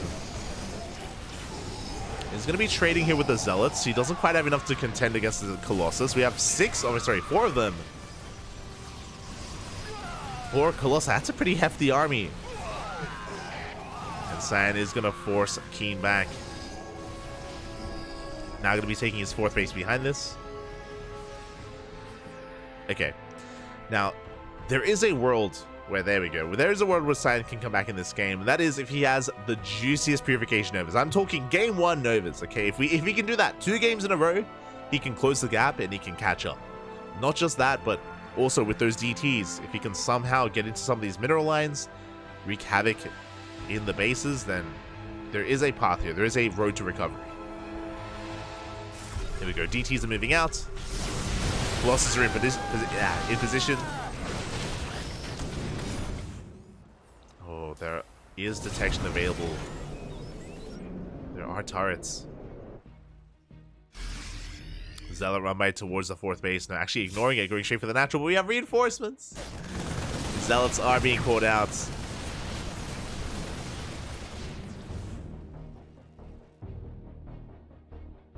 Keen is now maxed. We got we have the random factory. Oh my god. Ghost does go down. That was so close. We almost got a massive connection. Still a ghost for free. Not too bad. Army hasn't spotted Cyan. He has to rotate over. He is a little bit late here in the rotation, but he should get here just in time. Keen pushing up the ramp towards the third base. Nova's going to be going off, shaving off some of the army. So far, Cyan is holding. We have reinforcements heading towards the fourth base. Another Nova goes off. Not bad. So far, good positioning with the Stalkers. He does zone those Vikings away, but they rotate around. The Colossus. 1 Colossus, 2 Colossi go down. The Stalker's not quite in position. Nervas are looking decent, but expensive trades here for Cyan. He loses the most of his Colossi and Disruptors. Every Colossus, actually. Yeah, Cyan, he was just distracted by the run-by. That's 4 dead Colossus and 4 Disruptors as well. Cyan, he'd almost caught back up. Casito, papi, casito. As now he's going for a big counterattack. Only 1 Disruptor left in the army. And he can't push in.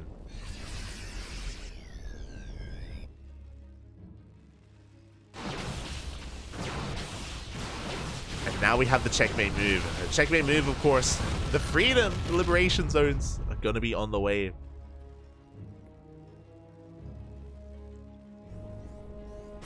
And we just don't have the best army for that right now. Ideally, as we get further into this game, we want to be transitioning into something like Skytoss. Of course, needs plenty of anti-air to deal with those libs. Good positioning as well. So far, though, we do catch this double drop. Not too bad. A good catch here from Cyan. Liberators are in position.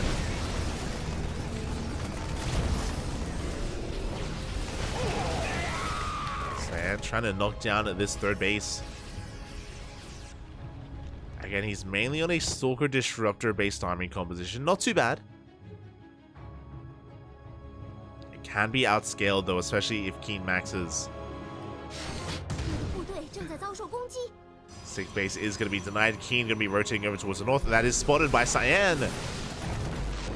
He's trying to race back home.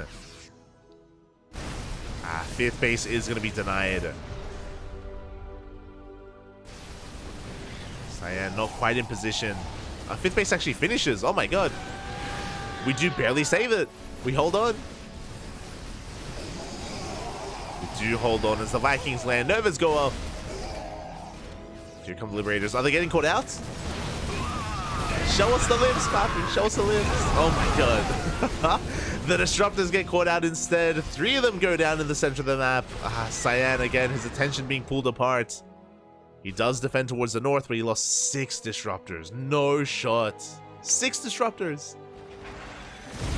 Yeah, we can just zone the army away.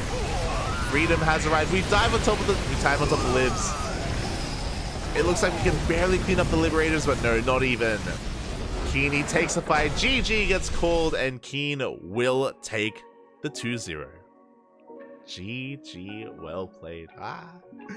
But a big shout out to Cyan, because even in this game, even though this game was a lot more one-sided, like Keen, he got away with so much. He got away with so much greed this game. It was illegal, papi. It was illegal. But Cyan almost recovered at the end as well, and game 1 was so close. I say so close. Cyan was winning. He was ahead in game 1, and it kind of slipped through his fingers in the end. Just having some unfortunate engagements, and yeah, again, props to Cyan. He was able to make a series out of it. Oh. Able to make it close there against Keen. GG, well played. With that, we are wrapping up our first series of the day. We have a second one on the horizon. Up next, I believe it's going to be Dragon Kaiser Gaming versus the Platinum Heroes. Let me just double check.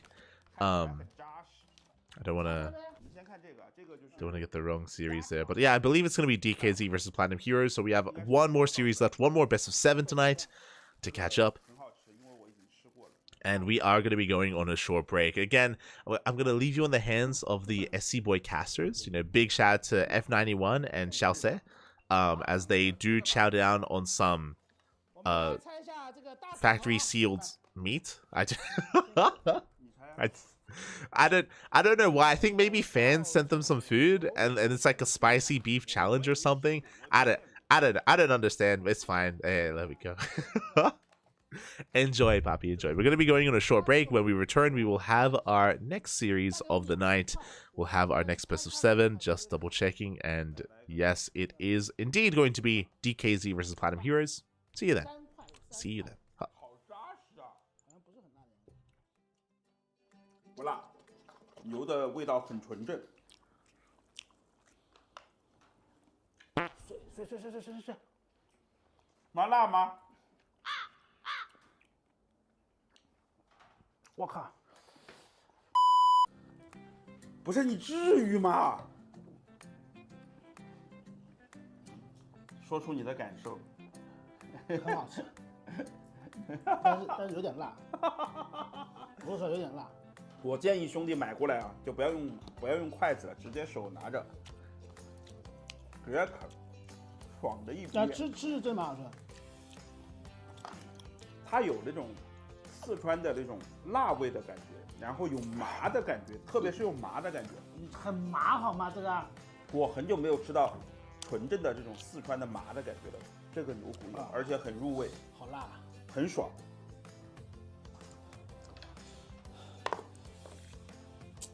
但是很好吃啊！就你虽然有点辣，但是你吃完就想再吃。对，我吃一口想再吃，真的好吃。它这个牛肉啊，这个肉里面带筋的。对，就是一块一块的牛肉嘛。对，这个味道可以。我反正是蛮推荐这个牛肉的。这个牛肉虽然不那么容易吃，你不是辣吗？辣你还吃，越辣越想吃，越吃越辣，然后就拼命喝水。这个牛肉我可以推荐一下，大家双十一可以尝试一下，很爽。多少钱呢？我觉得双十一大家可以去看一看这个店铺的首页啊，这里店铺首页它有活动。如果是不能吃辣的兄弟呢，可以看看它的状态，就是比较真实的反应。不是，是这样，就又麻又辣，就是第一口下去，我开始还以为没什么啊，就我咬了一大口，然后突然一下子就先是麻完之后是后面是辣，就爆开了。啊，对，就是这种感觉。不能吃辣的兄弟，千万要忍住啊！不要挑战自己。反正整体来说，我很久没有吃到这么纯正的四川的麻辣的味道。这个东西又麻又辣。好，我们接下来看我们的第二个产品，第二个产品叫多肉一把骨。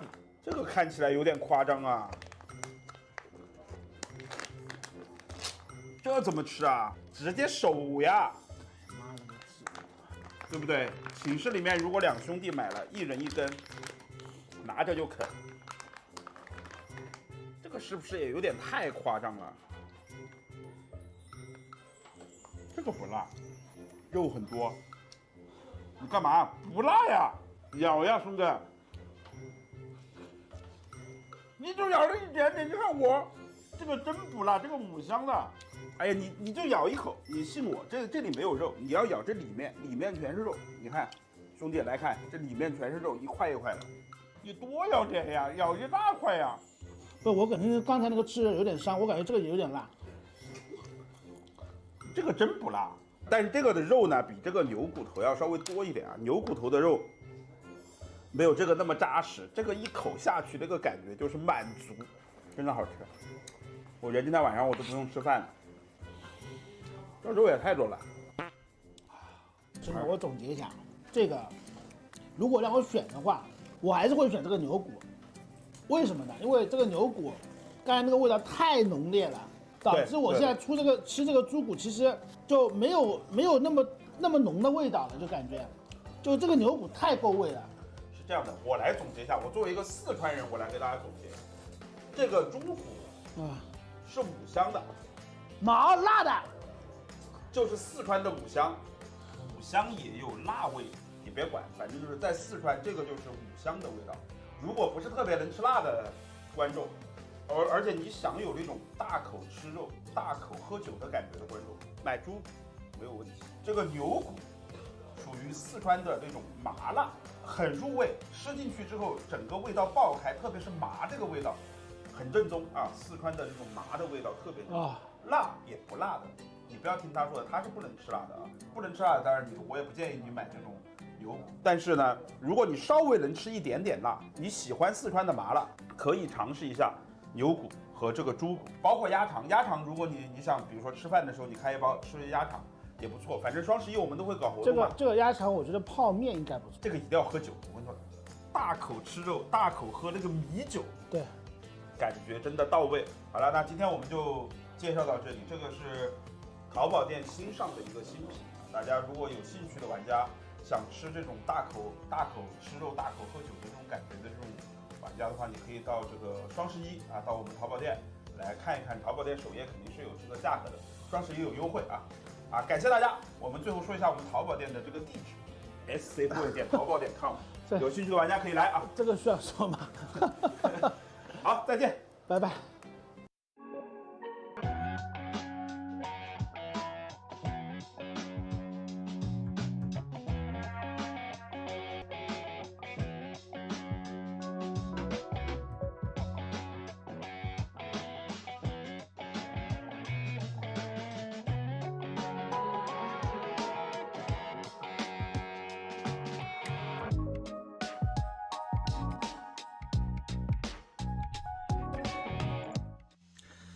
And welcome back, everyone. Welcome back. Hope you enjoyed that spicy meat challenge. I don't Hope you enjoyed F91 and Xiaose eating that lovely spicy meat.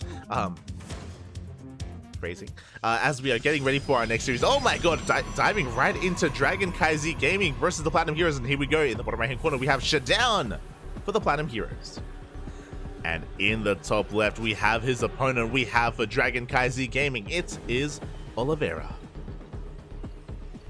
As you saw in the lineups, we have quite an array of players here. We have Oliveira, Hero, and Dark for CranKy Z Gaming. And for the Platinum Heroes, we have Shutdown, we have Goblin, as well as, I believe DNS? No, Shutdown, Goblin, and Firefly. Oh, I can't believe my eyes. I'm seeing fireflies. Let's go. So as always, the Platinum Heroes, they do rock a pure Protoss team. They purely Protoss team, whether it's Shutdown, Firefly, Goblin. They even have DNS as well, who they rely on from time to time, coming in as well. What I will say is that this season, Goblin has been more active. If you remember, last season, Goblin wasn't really as prevalent of a force for his team, for the Platinum Heroes, but we've seen him pop up a little bit more frequently recently. Do love to see it. I do think that the Goblin did fall off a little bit. I think he was maybe taking a break from playing. I think he was maybe just taking a bit of a step back from StarCraft. And that really did allow some of his other teammates to shine. DNS especially. DNS was the ace player of the Platinum Heroes last season. This season it feels like Firefly has kind of taken the wheel and taken the mantle of that. But we'll see if his other teammates can of course keep up. In this PvT, Oliveira, of course, on fire recently. He is the reigning world champion. And likewise, kind of similar to Goblin in a way, where after Katowice, for a couple of months, Oliveira did kind of take a step back. He was suddenly less active in KSL. He was less active in the online tournament scene. There was even a rumor going around the Chinese forums that maybe Oliveira was soon going to retire as well, just because he did step away. But he is back, you know, with the advent of DreamHack Atlanta. He is back with a vengeance, and he's looking damn strong. He's looking damn good these past couple of weeks. We've been taking down a lot of big names. But can he take down someone like Shutdown? It is going to be a Twilight Council opener out of our Protoss player. Twilight Council opener here from Shutdown. So far not scattered. So far the Reaper does not get into the main. Behind this we did have a pretty interesting opener as well. I believe it was a double gas opener to go into a faster factory to get into a 1-1-1. There it is. Starport is now on the way. I think it was a Rack Expand. Rack Expand into that factory. There we go. So for now, there's nothing too exciting happening here in the early game. They're just kind of testing each other. I believe Oliveira still hasn't scouted the tech. He's still in the dark, and Shutdown is walling up here at his natural. But the scout should soon be upon us because Oliveira is setting up for a mine drop. Again, the mine drop is less designed to deal damage, more designed to scout the opponent and to get a read on what's going on. It is Blink, but that is an additional gateway. I believe that's going to be 3 gateways in total here for Shutdown, so much more aggressive. In the previous PvT that we just wrapped up in Cyan versus Keen, Cyan was opening up 2 gate into a 3rd base every single game. This time a much more aggressive build out of Shutdown. This is designed to gain map control, to contain Oliveira, and to expand behind it. This isn't an all-in, just aggressive and eventually leading into a 3rd base. Back at home, Oliveira's getting into his 3-1-1 setup. Very light on the harassment here, only a single Widowmine. Only a single Widowmine getting across the map. Shidown looking to get in position. I believe it's 3 gateways. I don't think there's a 4th, but I could be wrong when it comes to Shidown's build. If it was 4 gates, then he can be hyper aggressive instead. Oh my god, he's going for it. He's going for a Templar Archives. And yeah. It is 3 gates.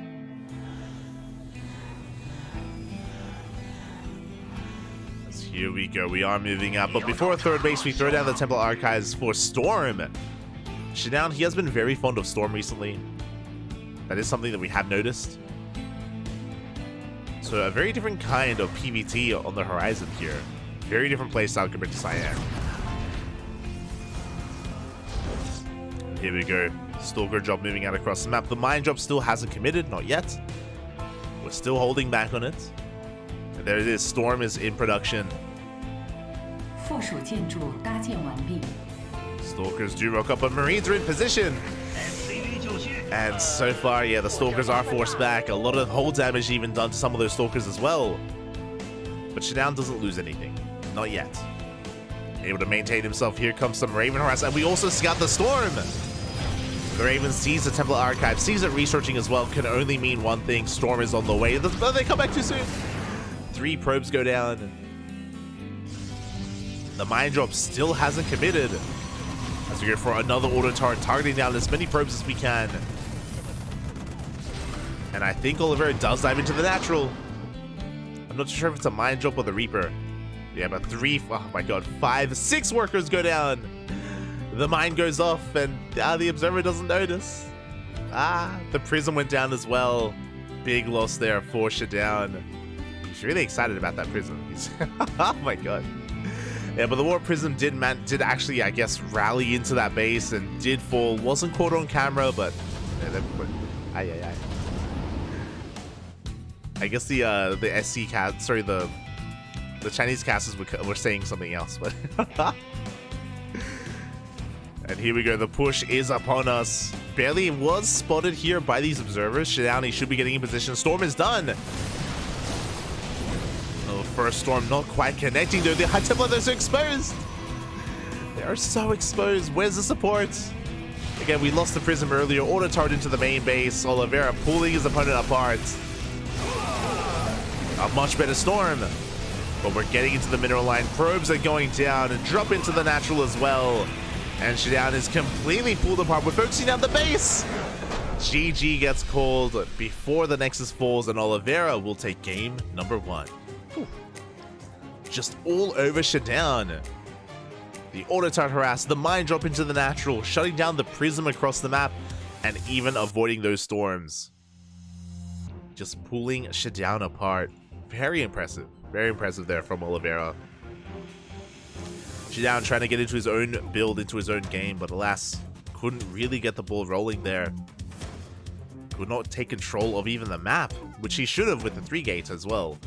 A lot of that comes down to the prism going down. If the prism hadn't fallen, then Oliveira would have had a much harder time pushing out, but yeah, alas, it did fall in the end, and it is going to be Shidown's map of choice. Is it going to be going for Hecate up next?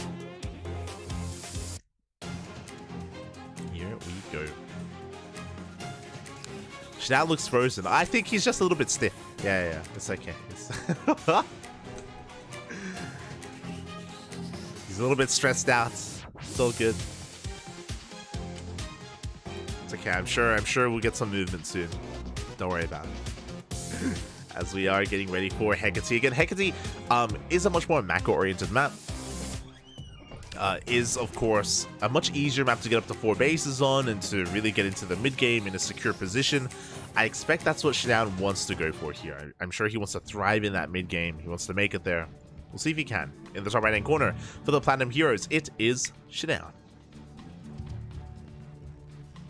And in the bottom left, we have his opponents. We have the Chinese Terran player for CranKy Z Gaming. It is Oliveira, the reigning world champion. Insanely good point. True. If you're in the chat, oh, hold on. Wait. Hold on. Okay. Posture check. Posture check in the chat. No slouching. No we want to be like Shidown, Pap. We want to be like Shidown. Posture check. Take care of yourselves. Take care of yourselves. And yet, unless you're like Slobo, who like watches while he's in his bed. True. As we're getting into our openers. So far, Shidown just gonna be going for a gate expand into that cyber core. We'll see how many gases he does go for. As we are pointing out back at home, Oliveira is going for a Rax expand as well, which is, I believe, what he went for in the previous game. I was a little bit distracted in the early game, but I think he went for an economic opener as well.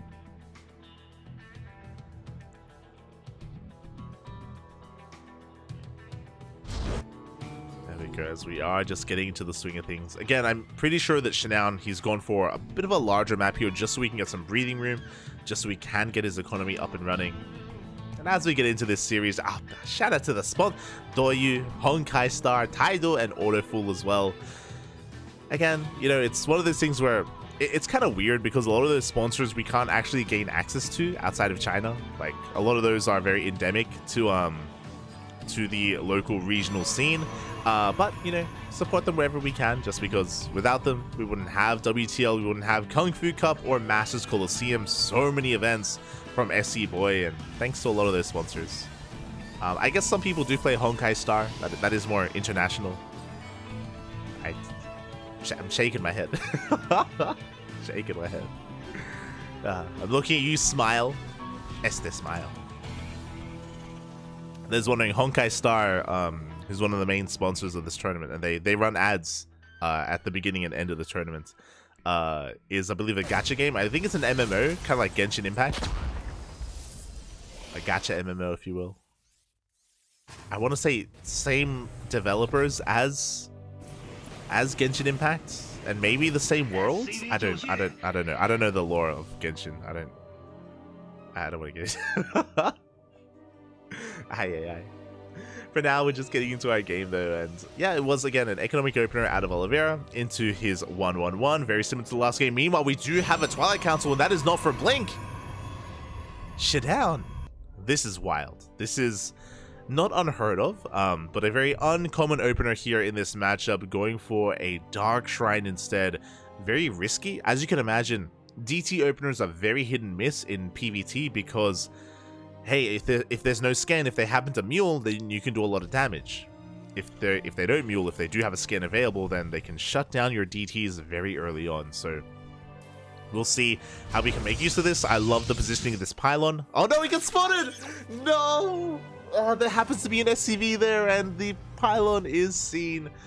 That's so unlucky that there just happens to be a worker there, and again, we're going to be able to shut this down. Fun fact, the positioning of that pylon, you can actually warp in on the other side of the cliff. You can warp in straight into the natural, but it is going to be shut down. Again, the foresight of Oliveira to have a spotter depot in position. The pylon will fall, and we're going to need a backup pylon instead. There it is. Now, thankfully for Shidown, he hasn't... Thankfully for Shidown, he hasn't been scouted. The Dark Shrine... Oh no, he's supply blocked! But he hasn't been spotted. So Oliveira, he doesn't know to bank up scans. He is moving out with his Hellion, is going into the main with his Reaper at the same time. Trying to get a read of what's going on. First Dark Templars on the way. Raven in production. This is the other rough thing about this matchup, is that Ravens are very common in TVP.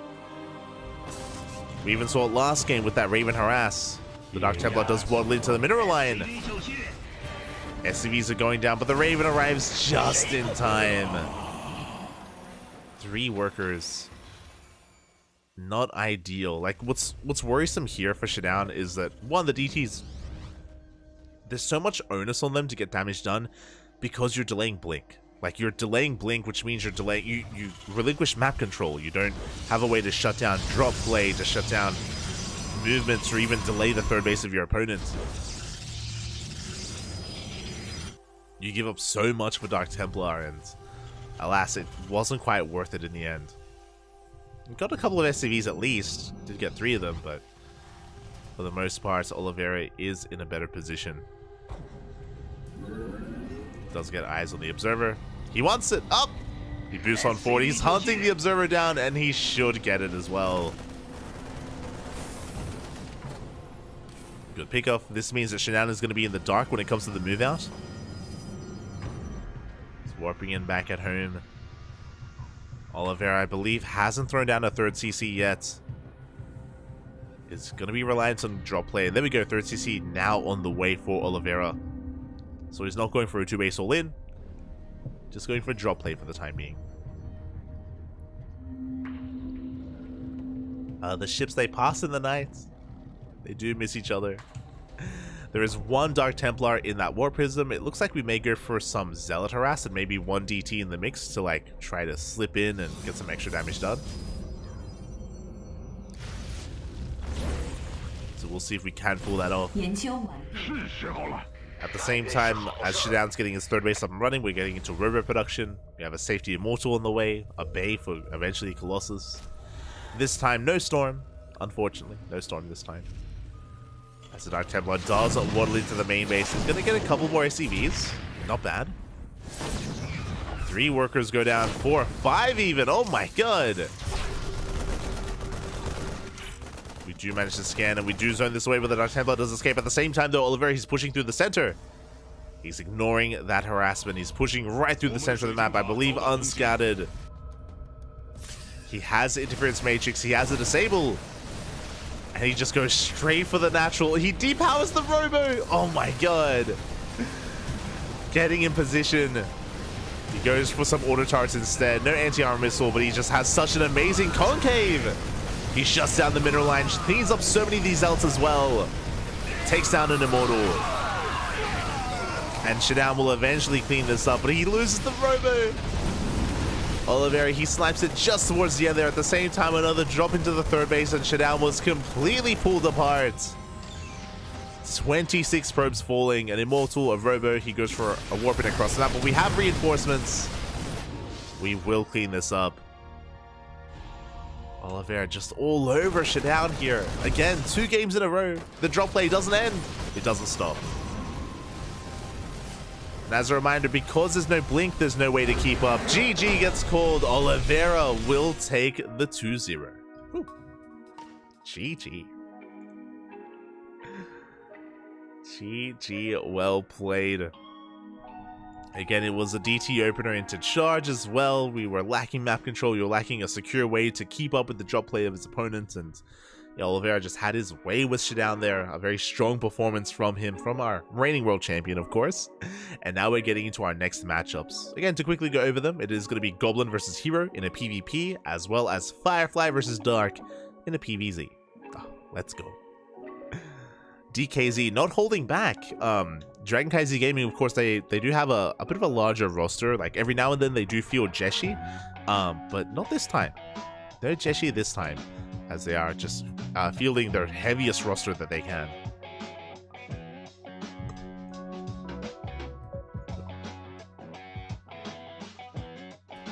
Just an ordinary man. It's a picture, Pascal. It looks like a picture. It does look like one. Don't be deceived though.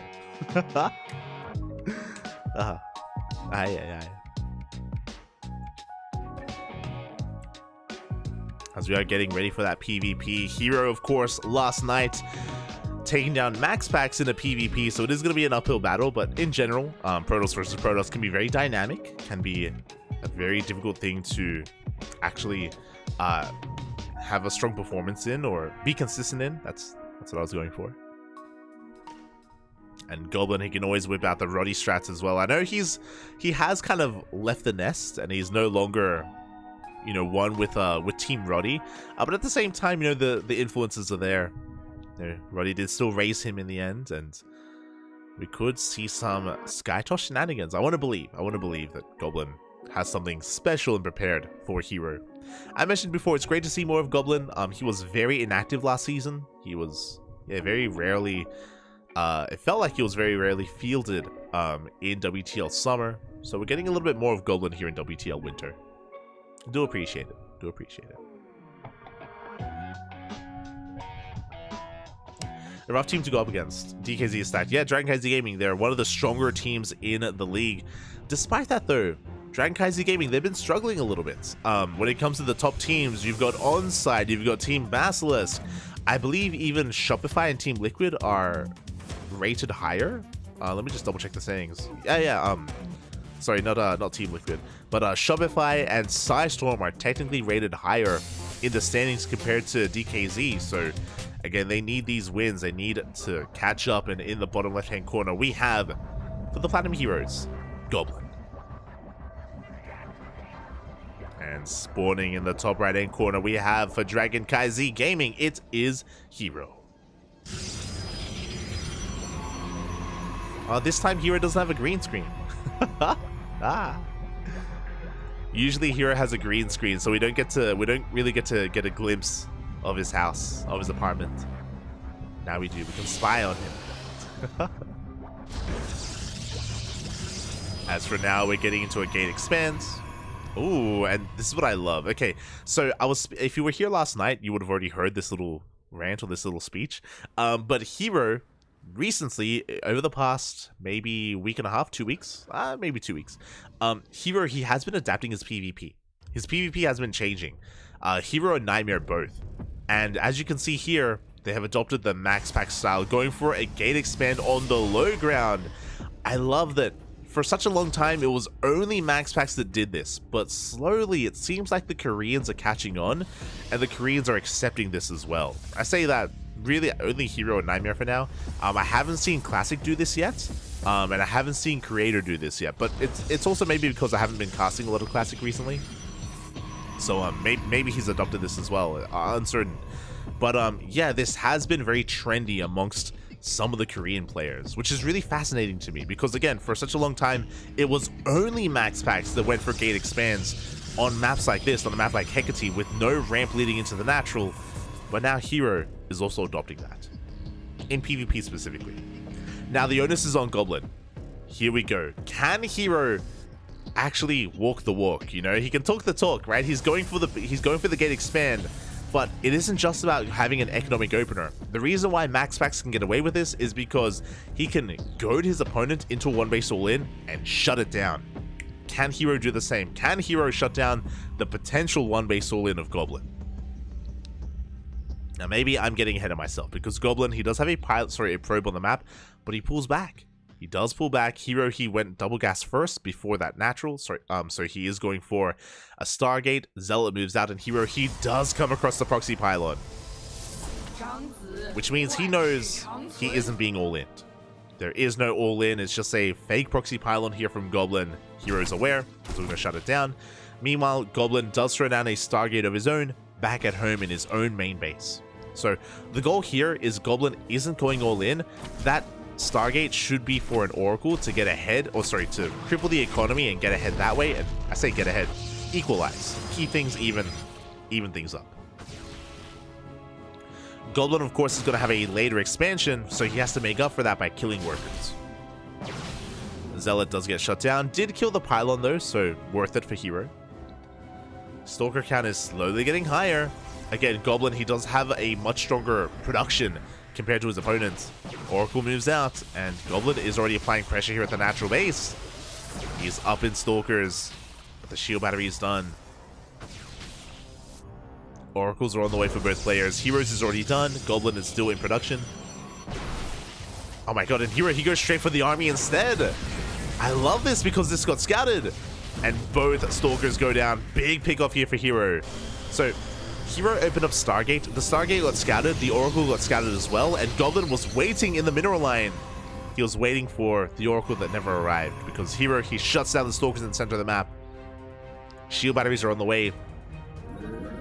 Hero, he hasn't seen the Stargate of his opponent, but he can deduce. What's going on. And now he knows.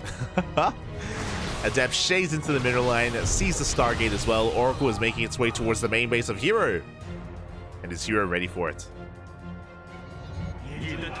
The Oracle is in the main, and the shield battery is done just in time. The Oracle gets no damage done. Goblin is in a rough place as he's getting into Phoenixes. Phoenix versus Phoenix. At least a little bit here to start with. We'll see if we commit. Hero's also working on some Immortals. Phoenix almost gets caught out. As you can see, Hero extend his lead here in the worker counts. Immortal has arrived, and Goblin has to back off. Oh! We get 1, we get 2. Oh, we're going to be throwing away the Oracle. We get 3, and barely get the Revelation towards the end. Very clutch Revelation there from Hero. He's aware of the Phoenixes, so he knew that his Oracle had like a finite time left here on the map on Hecate. But Goblin is pushing. We got Stalkers, we have 3 Phoenixes as well. With the Phoenixes, we can CC and crowd control the Immortals. We can pick them up.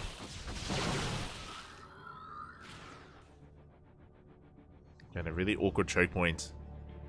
Goblin gonna be threatening the mineral line. Doesn't get in. Oh! Takes a volley to the face.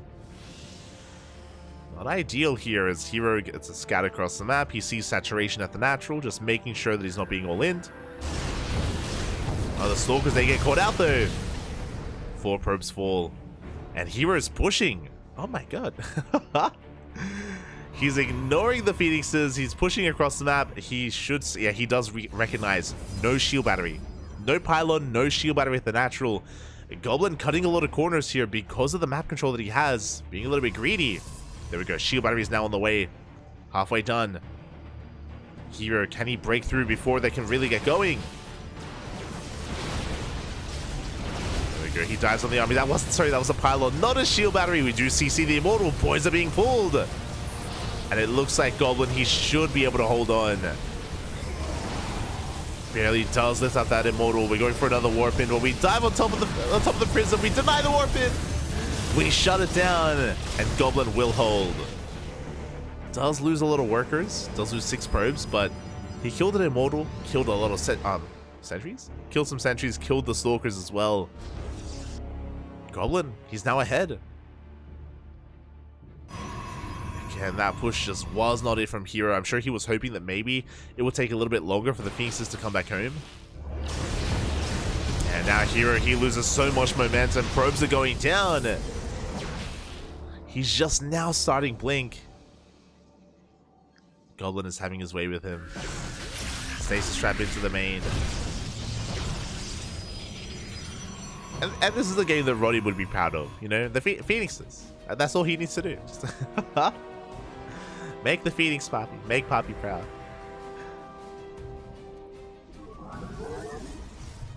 As Goblin now has a worker lead, is able to maintain that, has map control with all these Phoenixes. He's not stopping Phoenix production either, and yeah, Hero, he's just in a lot of trouble. Trying to get into his own Stalker account. It's also on Hero for not getting into Phoenixes himself, which would have been an option for him. I guess something that we did learn last night as well is that Hero, he doesn't have the best Phoenix versus Phoenix. It's the only games that he lost against Max Packs were when it led into that scenario, when it was Phoenixes versus Phoenixes in PvP. And Hero did struggle there. Way higher, Hurton! Here we go, he's pushing through the center. A second wave, but this one is weaker than the first. Hero is down in army supply. God, and there are just so many Phoenixes. He's getting a third base behind this. So Hero, he's just looking to posture and deny a third. I don't think he intends on pushing into the natural. If he does try to, I think it would be a mistake.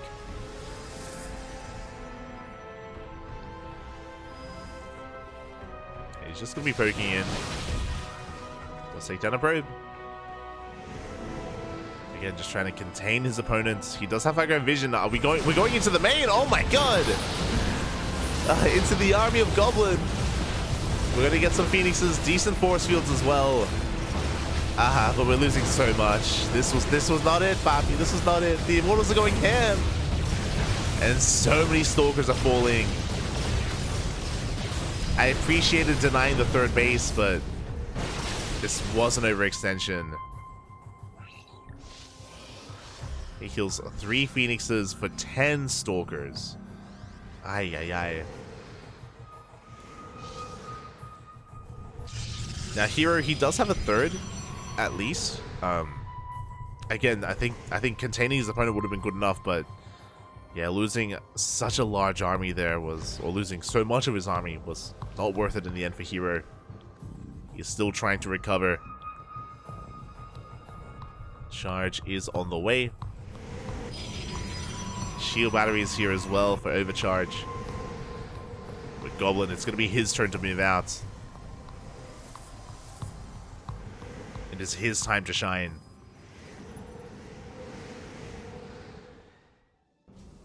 He's pushing into a concave, he's pushing into a lot of shield batteries, but he may have enough regardless. He has 3 immortals with his army. Shield batteries are exposed. They're going to be focused down. Overcharge is going to be denied. And Hero, he does blink back here. He's dealing with some of these Phoenixes at least. Dives on top of the immortals. He pulls the boys. 15 workers go down. And it's not going to be enough. Hero, he barely can't hold on. As Goblin, he breaks on through, shuts down the third base, cleans up the army. And Goblin is looking to fight back here for his team. They had a rough start, but Goblin here putting a point on the board, looking to take down Hero here in game number 1. We have a couple of reinforcements coming in, but there's still no answer to the Immortal. He's trying to dive on top of it. Up! He wants it! Oh my god, the Immortal is barely not going to go down. Oh my god, it's on 15 HP. So close to falling, but it survives. Yeah, second Immortal arrives as well. Hero trying to go for a counter attack with a handful of Stalkers. Gets the Immortal. Good control out of Hero, good target firing, but alas, there's just so much he can do with a handful of Stalkers. He's getting some probes back at home. But Goblin, he has a defensive Immortal. And GG gets called, and a Goblin will take the first game here for the Platinum Heroes. GG. GG, well played. Hero, best Protoss player in Korea, and he does drop a game here against Goblin. And again, a big reason for this is Hero did overextend at times, was maybe overly aggressive when there was no need to be as well. And yeah, he did end up just having some really rough trades, some really rough fights, despite having a better economic opener. Despite remember, he shut down the Oracle, he shut down, or he was able to deal damage across the map as well. Like, it was a decent start for Hero. Wasn't bad at all. But then he pushed out. He pushed out with, I think it was 2 Immortals. 2 Immortals, he pushed out with the Stalkers. He was pretty all in, and he was completely shut down. Just an ill-advised attack from Hero, and things very quickly swung in favor of Goblin. Very quickly, and now with that, Goblin does put a point on the board. Let's go. Let us go.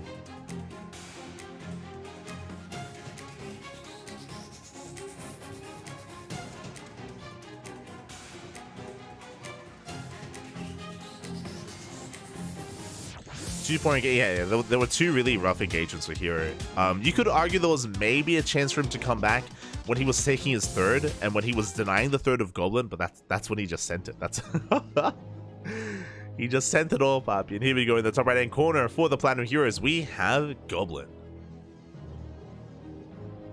And in the bottom left, we have his opponent, the CranKy Gaming Hero.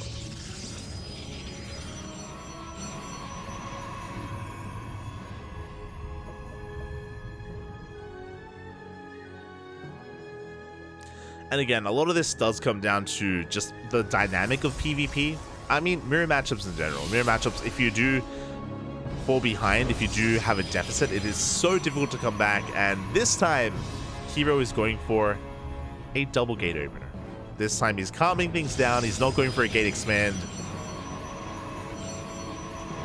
This is the other, like, weird thing about seeing Hero go for gate expands that we saw in the last game, is that it feels wrong. What I mean by that is that specifically Hero as a player is just a very aggressive player. So for him to go for a gate expand, it feels like it's working against his nature and working against his skill set. And we even saw that in the last game where he did push out on 2 bases. It was less than an ideal push, but like he wants to be in the face of his opponent. He wants to be aggressive. He wants to be active. And a gate expand just isn't really like doesn't really lend well to that. Doesn't really allow you to be too active like that without being completely all in. Just because of your delayed blink and like delayed upgrades in general. As it was the Stargate into the Robo. But for now, we do have mirrored builds. 2 gates all around.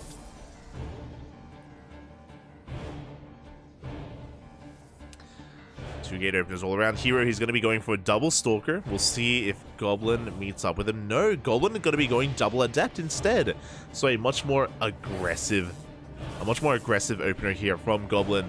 We'll see if he doubles down and goes into 4 and even 6 Adepts. Again, the build order is the same, but the units of choice here do lead into very different playstyles. With Adepts, the goal here for Goblin is to get across the map and get economic damage done. He's doubling down. He's going to go Adept into Oracles, which means he should be making another wave of Adepts. And there we go. We have a 3rd and 4th Adept on the way, and we should be seeing a 5th and 6th Adept as well. So Goblin, he's going to be delaying his expansion in favor of Adepts and Oracle play, and he's just hyper-fixated on getting economic damage done. Meanwhile, Hero is going for a Robo Opener. Very interesting. I was going to say very safe play, but a 3rd gateway gets thrown down. This looks like a 1-base all-in. This looks like a 1-base all-in. He's going to have 3 gateways to reinforce. Lovely Shade Denial there from Hero. This Robo should be for a Warp Prism to get across the map, to be in the face of Goblin, to shut him down here and now. And we'll see if Hero expands behind this. There's that Warp Prism on the way, and Goblin is the first to throw down his natural.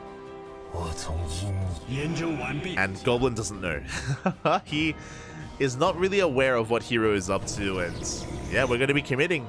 Here we go. The entire army of heroes moving across the map. Hero maybe a little bit upset about that last game in the face of Goblin. Oh no, the Adepts! No! Goblin, he missed the pylon. Okay, we don't commit. We do have a warp in defensively back at home. First pylon goes down, and Hero's moving out with that Warp Prism. He's busting into the main base as well. That's Natos' pylon. Okay, we do have a backup pylon on the way. Natural base still taking a lot of hits. Goblin going for his own defensive Robo, but it may just be too late. Hero is snowballing out of control. The Adepts say shade into the main base. The wall is not a wall. He just walks up into the main as well. And with this Warp Prism, he can juggle. He does end up saving some of those Stalkers, dropping them onto the low ground. So many probes are being pulled. And Goblin, he may have held onto his natural base, but Hero doesn't care. He's all in. He's going for the kill, going for the army. Oh, does have to be careful. Adepts do not quite make it into the main. Goblin, can he hold on? The Adepts, no! They do make it into the main base. The Prism goes down. We recall to the wrong place. No! And as we recall to the natural, probes are falling in the main. Bit of a misstep there from Goblin. Ay. Unfortunate. I mean, even if he had recalled into the main, like, the probes would still go down. But the Immortal does arrive. The Immortal does make it in the end. Goblin, he's holding, and he does hold on to his natural as well. He's getting ahead economically. He's behind in workers, but he's making up for that. We are lacking shield batteries. That's the biggest concern, because Hero is still all in.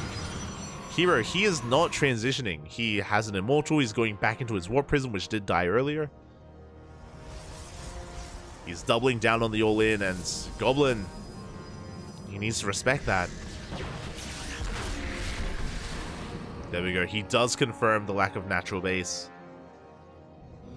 And we need more than one shield battery, I'll be honest. Oh no, he cancels! 0 shield batteries. Adepts, they do check the main base. Hero's pushing in. No shield batteries, no overcharge either. Ay. We're diving right into the natural. Boys are being pulled. So far, good juggling out of Hero, keeping that Immortal alive. Going for the warp in. Yeah, the Immortal of a Goblin does go down. Hero keeps his own alive. We lose the Prism. Does Hero care? Does he have enough?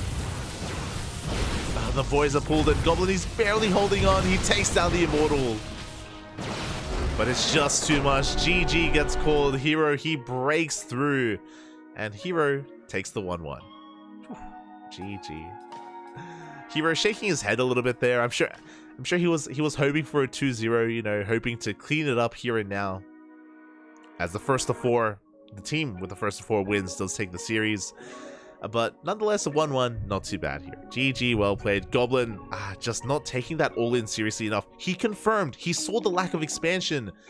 No shield batteries. Imagine one shield battery. Imagine an overcharge. That would have been huge there at the natural base, as Hero barely broke through. That wasn't the cleanest all-in. That wasn't the cleanest kill.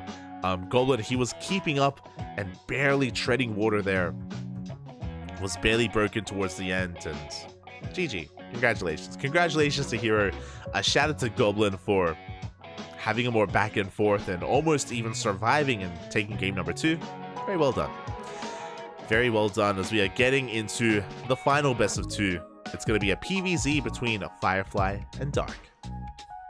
Let's go. Let us go.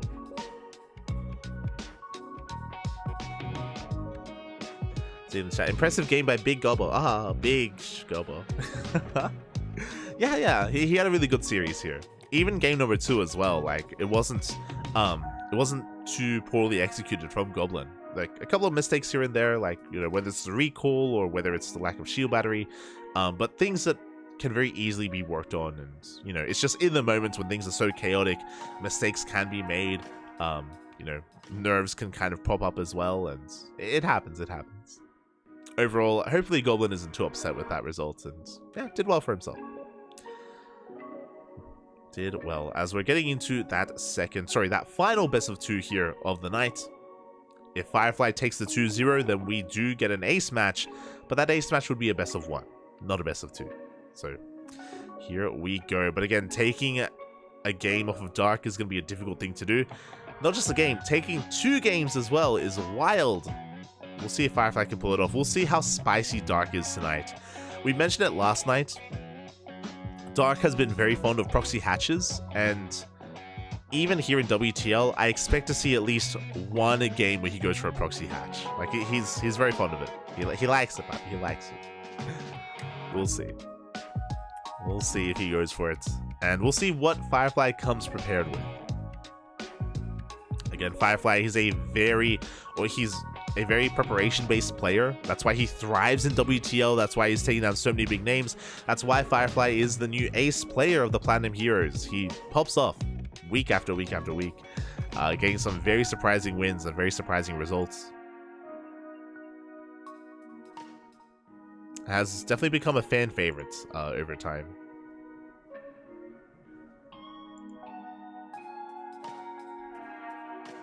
Has become a fan favorite. And yeah, I'm just double checking actually. Just trying to double check here, and yeah, so we saw a couple of weeks ago Firefly, he went 1-1 with Solar, for example. So again, this was even post GSL win, I think. That was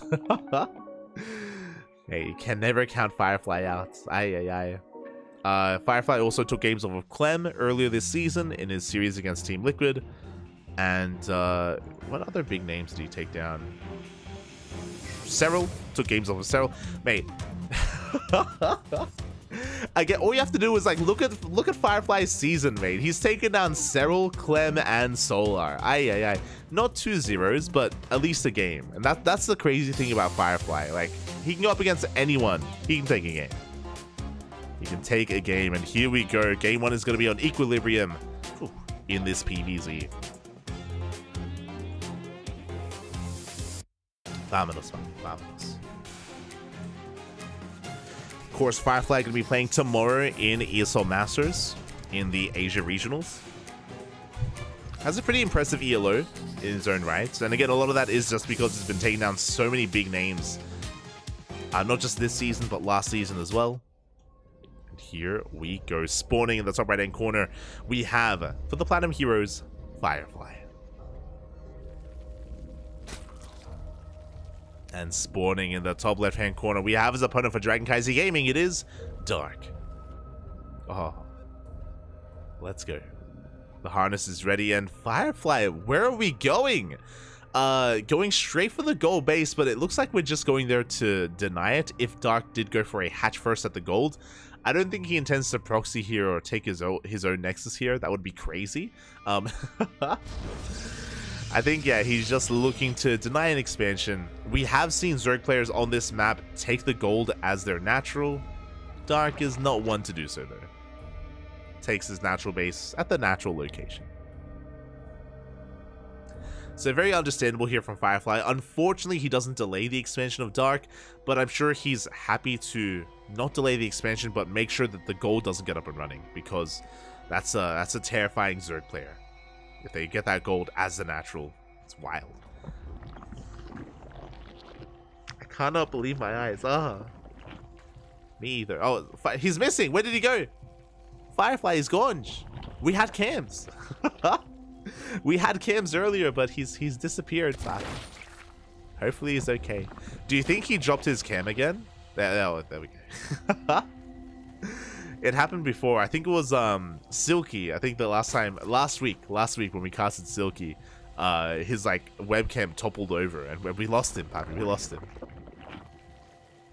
We had to pause the game and he had to set his cam back up. Hey. For now though, standard openers here. Hatch gas pull out of Dark and a gate expand from Firefly. Everything looking as it should. All is looking good. As, again, really my eyes are on Firefly for his tech of choice here. I guess it should also be on Dark. I'll do my best to keep up. Because Dark is a very unique player in his own right. He's the best Zerg, or arguably the best Zerg in Korea, of course. Recent GSL champion has something to say about that. Dark is though still a very terrifying opponent. He's very aggressive. He's a very aggressive player in this matchup. More often than not, he wants to be in the driver's seat. He wants to dictate the pace of the game. Traditionally, Zerg players are more of a reactive race, but Dark is anything but reactive.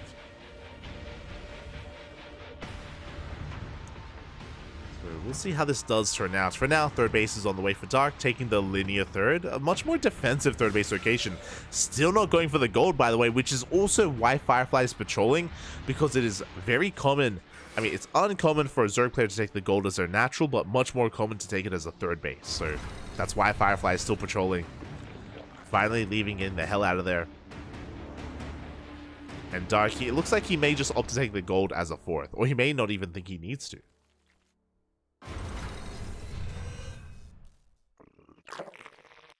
Oh. Here we go. For now, we are just going to be settling into this. We have the Lings moving out for Dark, just looking for any kind of scouting information, getting a read on, oh my god, the rally. We're going everywhere, Bobby. Dark just scouting the entirety of the southern portion of the map. Firefly at the same time going for a Stargate opener. Oracle dives into the main. Spore is ready. Queen is in position, and the Oracle is zoned away. Meanwhile, Firefly is taking his own gold as his third. Oh my. A bold move here from Firefly. And now the onus is on Dark to shut this gold base down. Lair in production. A pretty early lair timing, actually. 4-minute 10 lair timing from Dark. Before the Roach Warren. Meanwhile, we have a transition Firefly going Stargate opener into a third base, into a delayed Twilight Council. This tells us a lot. So Firefly is going tech heavy. He's going for a very tech heavy army. He's going for +1 and immortal production, soon to be into disruptors or colossus as well. And as he does this, Oracle comes in, gets 3 worker kills, not too bad. Queen's a little bit out of position. Lings are going for a run by though. They're looking to threaten that gold base. And is there anything back at home? There's one adept. Ooh, one adept is not good enough. It's going to be going down. We do go for a warp in as well. As the Oracles should be turning back around, but they're getting back home a little bit too late. Shield battery does finish. There we go. Third Oracle arrives. But what I was getting at is that with this tech-heavy style from Firefly, he has a delayed Twilight Council, which means delayed blink, delayed charge. It means his gateway army is going to be lacking, and he's going to be lacking map control as well. He's going to have very few army units, and it's going to take him a while to really get going. Now, with this fast lair, we can see why. Darky just raced into that lair, and he's going for a Nidus. And I'm worried for Firefly because of his build of choice, because of his playstyle here. He's not going to have much of an army. Right now, he's vulnerable. He's very vulnerable until he gets his first couple of Immortals out, and they're still on the way. They are still in production. There we go. Nidus is on the way from Dark. Firefly is going to have 1 Immortal, a handful of Gateway units, 2 Oracles, no Shield Battery, no Overcharge at the natural. And Dark, this timing, it's brutal. Here we go. The Nidus has been revealed. Shield batteries are on the way in a panic. Very late shield batteries here from Firefly. He had no idea what was coming. The Oracles were stuck at home. He wasn't scouting across the map. He didn't know what was coming his way until it was too late. Nidus into the main is going to be denied. But we just avoid the natural. We go straight for the third base. The Vials! The Vials, they do connect. There's 2 sentries and 1 adept here as the army for Firefly. And the Lings, they do get on top of the army as well. Third base is going to be going down. Oracles are doing what they can. But I love this Nidus. If the Nexus falls, then there's going to be creep here to deny another base. Queen's trying to hold on here. Some of them are going to go down. But Dark, he just reroutes his army towards the gold. He's looking for surround. And now, the Immortals. The Immortals are trapped. The Vials will connect. They take down the Immortals, and Darky snowballing out of control. Again, very quickly identifying what Firefly was doing and just shutting him down. I mean, I say that. He saw the gold base. Dark, he saw the gold and he chose violence. As the Nexus will fall. Dark, he ended up cutting workers here at 50. It was actually, I think it was 48. He's going to be droning. He may not be able to break the third. Sorry, he may not be able to break the natural, but he's broken the third. He is content to drone and transition. Spire is on the way for Mutas. Files are connecting. Cybercore most likely going to go down.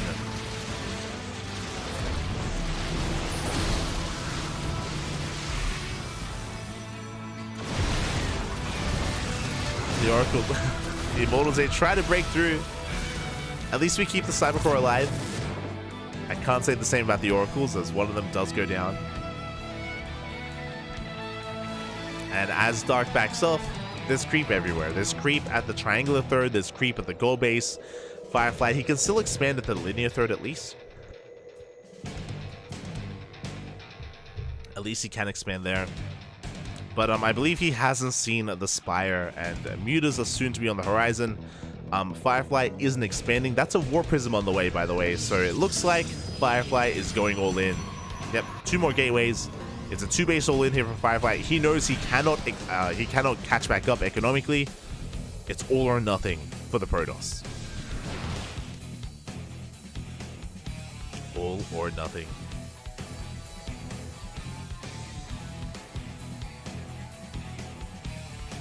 Here we go, Firefly pushing everything across the map.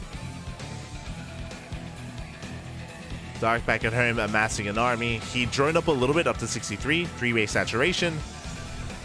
And Dark, he's just snowballing. Like, he just dealt too much damage early on. He's looking comfortable here. He comes in for the surround. Show us the vials. As the Lings, they do manage to get a wrap around, and yeah, the vials, they will connect. We just collapse on the army. The Prism goes down. GG gets called, and Dark will take game number 1. Huh. Dark recently got a haircut. He's looking well groomed today. I just noticed. But GG, well played again. Dark, as soon as he saw the goal base, immediately Lair was on the way. We cut workers at around 48. Went for a big Ling Queen Ravager all-in with the Nidus. I say all-in.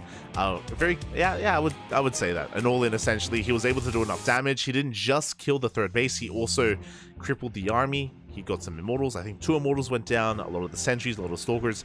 He did enough damage to transition out of that and to get into his own economy. And he forced the all-in out of Firefly. Again, very decisive play out of Dark. And Firefly, unfortunately, on his side of things, he wasn't able to determine whether or not Dark was droning or if he was going all in. Firefly, he had 3 oracles on the map, but if you remember, he raced back home because of the Ling harass. The Lings were hitting the third base, which forced everything to come back home, which meant the Firefly didn't see the lair. Oh, sorry, he did see the lair, but he didn't see the Nidus. Didn't realize what was coming his way, and as a result, he was caught with his pants down, and now we're getting into game number 2. And in the top left, we have, for the Platinum Heroes, Firefly. And in the bottom right-hand corner, we have, for CranKy Gaming, Dark. Here we go. Again, recently having a haircut. Wow. Looking good. As we are getting into our openers here. And also, with that win, I should also mention that CranKy Gaming will take this series. Firefly needed a 2-0. He needed a 2-0 over Dark, and unfortunately unable to pull that off. Unable to get that 2-0, which means there is no possibility for an ace match, and DKZ will take it in the end. But we're still playing out the final game to see if Firefly can still get another point on the board for his own ELO ranking, for his own team standings as well.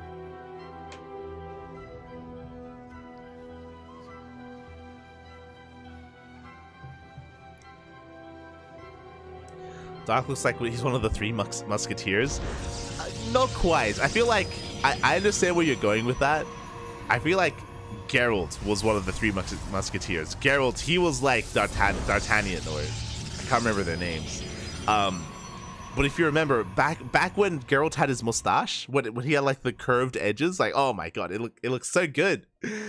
Everyone loved it, but it's such a shame that we lost him, Pop. We lost the mustache for like a year now. It's been a very long time since Geralt has had his facial hair.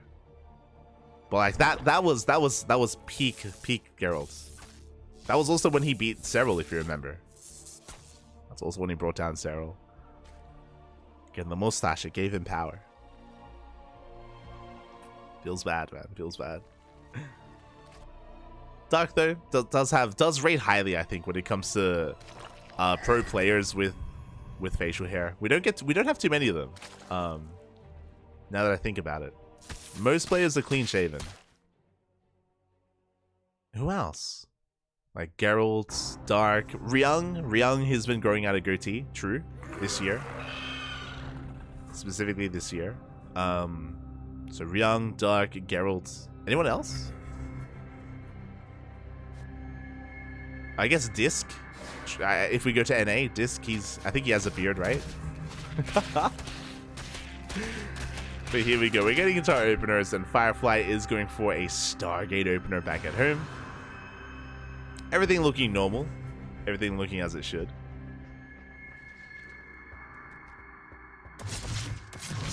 I know a lot of the older school players that have since retired, they had like, remember Targa? Like, Targa had he had a beard. Ah, it's beautiful. But what are we talking about right now? As you know, say, do shade into the main base. Oh, they are going to be shut down though. They do not quite get a drone. 1 adept falls. Only 1 does escape. 1 survives.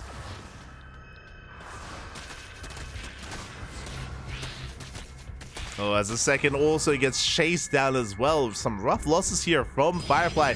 Upon losing his adepts, his third base is exposed. Uh-oh. Oh no, this is disastrous here. The Lings, they do arrive. The Oracle has to race back home as well. Wastes his energy defensively instead. Yeah, we're trying to bait out the Pulsar Beam. We do bait it. Yeah, he has to activate, and Yeah, Dark a very strong start here. Killing the Adepts, threatening the third base, keeping the Oracles back at home. The same transition. 2 games in a row. That's a Forge and not a Twilight Council, a Forge and a Robo. Delayed Twilight Council, which means we're getting into +1, into Immortal production. It means that Firefly will not have map control outside of these Oracles. It's like last game in very tech heavy style. The Oracles, they get in. 3 drones, not too bad.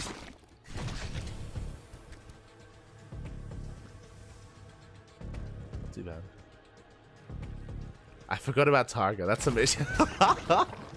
I will always remember Targa just because of I don't know why, but a memory burned into my skull is Home Story Cup. Home Story Cup number I could not name it.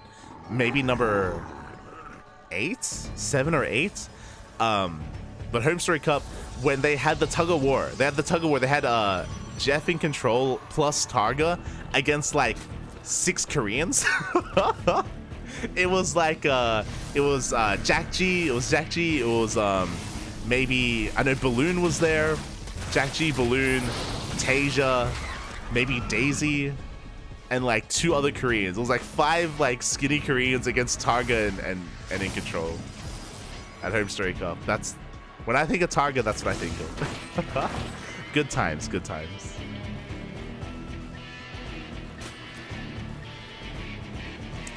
But oh my god, actually behind double Stargate, triple Stargate. Oh my god. Bobby, let's go.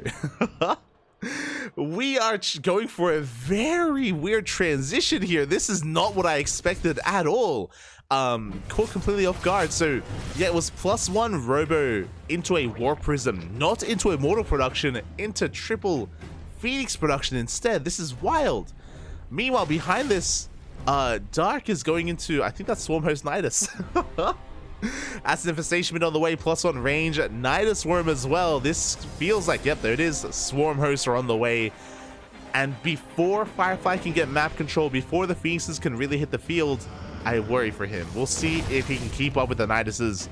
If not, these Swarm hosts are going to have their way with this army. So the reason why Swarm host play isn't really too popular anymore, Swarm host is ideal against Charger Archon, for example. Against Blinkstalkers, less so, because Blinkstalkers, they have map control and they can keep up and shut down the Nidus Worms and the Swarm host. Phoenixes can do something similar, but there just aren't enough of them. We're backing them up in the main base, and the Nidus is going to finish. The Locust Wave is going to come out.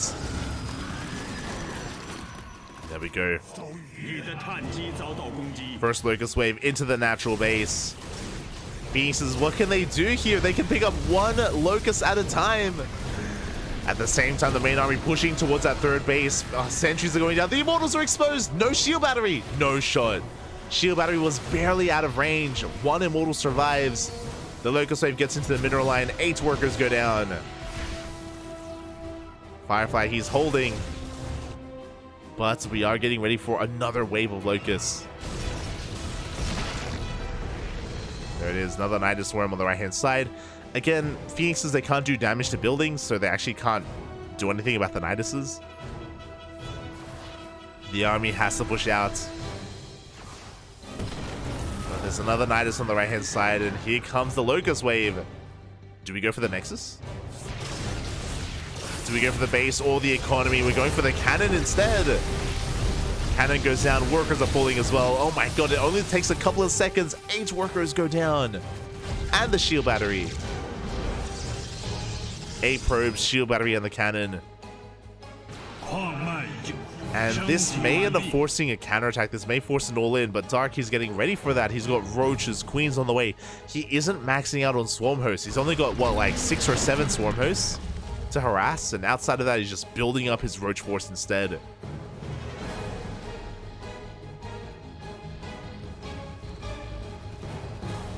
Nidus Worm is spotted. Firefly may be hoping that some of the Swarm hosts do reveal themselves, but they don't pop out. Additional Nidus Worms on the way, all over the place actually. The Hive is done. We have 6 Vipers in production. Oh my, that's a lot of Vipers. No, the Immortals! No! Oh, that's unfortunate. They get caught out. One of them at least. The other barely escapes. And I love these Vipers out of Dark. If you're wondering, this is his answer. His answer to the Phoenixes is mass parasitic bomb. Phoenixes, they're very prone here to stacking. A couple of good power bombs and the Phoenixes will go down. As we're up to 20 Phoenixes. Oh my god. We have a Hydrogen, Ultra Cavern, and Double Spire on the way. Dark is up to 80 workers. He's throwing down all the tech he can. Well, the Queens are getting called out. Yeah, the Queens, there's not enough anti-air. They're going to get shut down one after the other. Big pickup here from Firefly. But here come the Vipers. The power... No, don't stack up. Oh my god. The power bombs are real. At the same time, Lings go for a big counterattack across the map, shutting down the 4th base. And what's important is that the Vipers survive. The Phoenixes also survive as well, but they have taken so much hull damage. And that's going to be a kill, not a cancel. A kill on the Nexus. All 6 Vipers did survive, and we're just getting ready for another wave of power bombs. And that second wave, that is going to shut down the Phoenixes. They're all at, like, what, half HP? Yeah, Eunice Loss is confirming the lack of kills on the Vipers. Fleet Beacon is on the way. We're still making more Phoenixes. Oh, the Swarm Host waddle away. Ah, the power bombs. Not like this. We dive on the Vipers. We go fungal as well. Oh my god. As we get another power bomb towards the end as well. Phoenixes are going down. We started with 22. We are down to 13. 12 even. Down to 12. Now, that was still a hefty loss for Dark. Oh, he's making ultras. Another Locust Wave coming in. Things are getting very chaotic. As Firefly is pushing with a decent army. We had 6 Vipers. We lost 2. There's 4 Vipers left. Ultras are trickling in. Not ideal. Here we go. We're going to be committing. Once again, the power bombs will be connecting. Vipers will fall, but they shut down the Phoenixes. Fungal as well. Oh, the ground army, though. Firefly, can we break through? Can Firefly pull this off? With all these Immortals, like the Ultras, that was not the correct call. The Ultras, they melted. Dark has a bank. He's amassing Lings to defend. Can he hold on, or can Firefly pull this off? The boys are being pulled. The Ultra comes in, goes down immediately. Firefly, can he barely take the fight? He's killing all these workers. Dark still has 80? No shot. Dark had 100 drones. Oh my god. He can afford to lose workers. We have reinforcements coming in. The Immortals get shut down. Recall does not finish. Dark lost 29, basically 30 workers. He still has 70. He still has 74. That's wild. That's crazy. That's insane. How many drones did he have? And we have 10 more. We don't even need 10 more, but we have them. Void Ray production underway here for Firefly. Dark, he went double Spire. He's got Corruptors coming out as well. Corruptors are turning back around to deal with these Phoenixes. We surround the ground army. Void Rays are not out yet. GG gets called. Firefly gets completely cleaned up, and Dark will take the 2-0. GG. Oh my god. GG, well played. Congratulations to Dark for taking the 2-0. That was a wild game, though. That was Swarm Host Nidus against Mass Phoenix into Ultras, which happened to be up against Immortals. That was that was a wild game. That was a wild game. GG. Congratulations to DragonKaiser Gaming for taking it in the end. A shout out to Firefly because, hey, he made it close towards the end as well. Again, Firefly, he's such a dark horse. He can take down so many big names, and he's done so before. He's taken down Serral, he's taken down Clem, he's taken down Solar. Not quite Dark, not this season at least, unfortunately, but entertaining games nonetheless. GG. My condolences to the Platinum Heroes and to the Starving Camels as well. They did go down here today, but some good matches nonetheless. And I hope everyone in the chat enjoyed themselves. Hope they all enjoyed themselves here. As 在职场路上畅通无阻的秘诀，就是时刻准备好有转不利的局面。Step on me, Papi. Step. As of course, a big shout out to the sponsors, CranKy Star. Ay, ay, ay. 就是投资成功的秘诀。市场波动很正常，该出手时就出手吧。I'm shaking my head, but maybe one day I'll try out CranKy Star. Maybe. Ay, ay, ay. Regardless, GG, well played. Again, hope everyone enjoyed themselves. Shout out to the sponsors, of course, of the WTL, and we're going to be done here for tonight. We're going to be done for tonight, just wrapping up with World Team League, and we're going to be back tomorrow. We're going to be back tomorrow here with some more StarCraft action, with some more WTL, I believe, some more World Team League action. I believe ESL Masters is right around the corner. I believe it's going to be starting in... I say around the corner. ESL Masters Europe, the playoffs, begins tonight. I say begins. It starts up again tonight in 4 hours' time. 4 hours' time is ESL Masters Europe. Tomorrow is Asia, Europe, and NA. But tonight is only Europe. Only one region tonight, as opposed to the rest. And some really good matches. We have Spirit versus Hearthstone. We have a Laser versus Hero Marine. We have Max Pax versus Wayne. And we end the night with Christiana versus Skillus in a PvP as well. So yeah, a lot of really good StarCraft tonight. I'm still on the fence if I want to co-stream it. We do co-stream. We've co-streamed quite a lot of the days here on the Cranky Ducklings. But it's in 4 hours, and I still have some other like catching up to do, like some work to do, like editing VODs and working on scheduling. So I'm still on the fence. We might go live. We'll see. We will co-stream tomorrow though. Tomorrow, 100%. We'll do Americas at least. Americas, papi, Americas. But yeah, outside of that, hope everyone had a great time. But yeah, it's 4 hours. It's so long, Bobby. So long. Oh my god.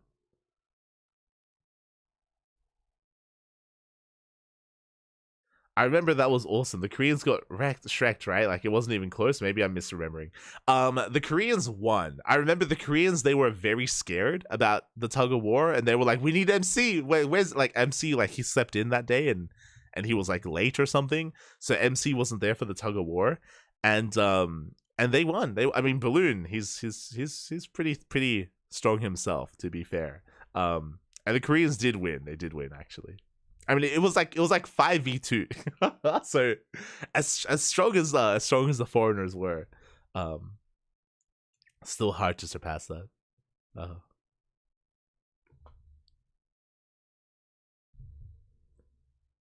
Yeah, we're catching up. But regardless, hope everyone had a great time. Thank you so much for tuning in, everyone. Thank you so much for watching. We appreciate it. I'm pretty sure I could beat all of DKZ in a tug of war solo. Mate, no shot. Do you think you can even Dark 1v1? No shot. I appreciate the confidence, Emperor Fubel, but I don't believe, Papi. I don't believe. Regardless, yeah, we're gonna be done for today. We're gonna be back tomorrow. Just let me check the calendar. We're gonna be back tomorrow with some more World Team League action. And also, we're going to be co-streaming Americas at least tomorrow as well.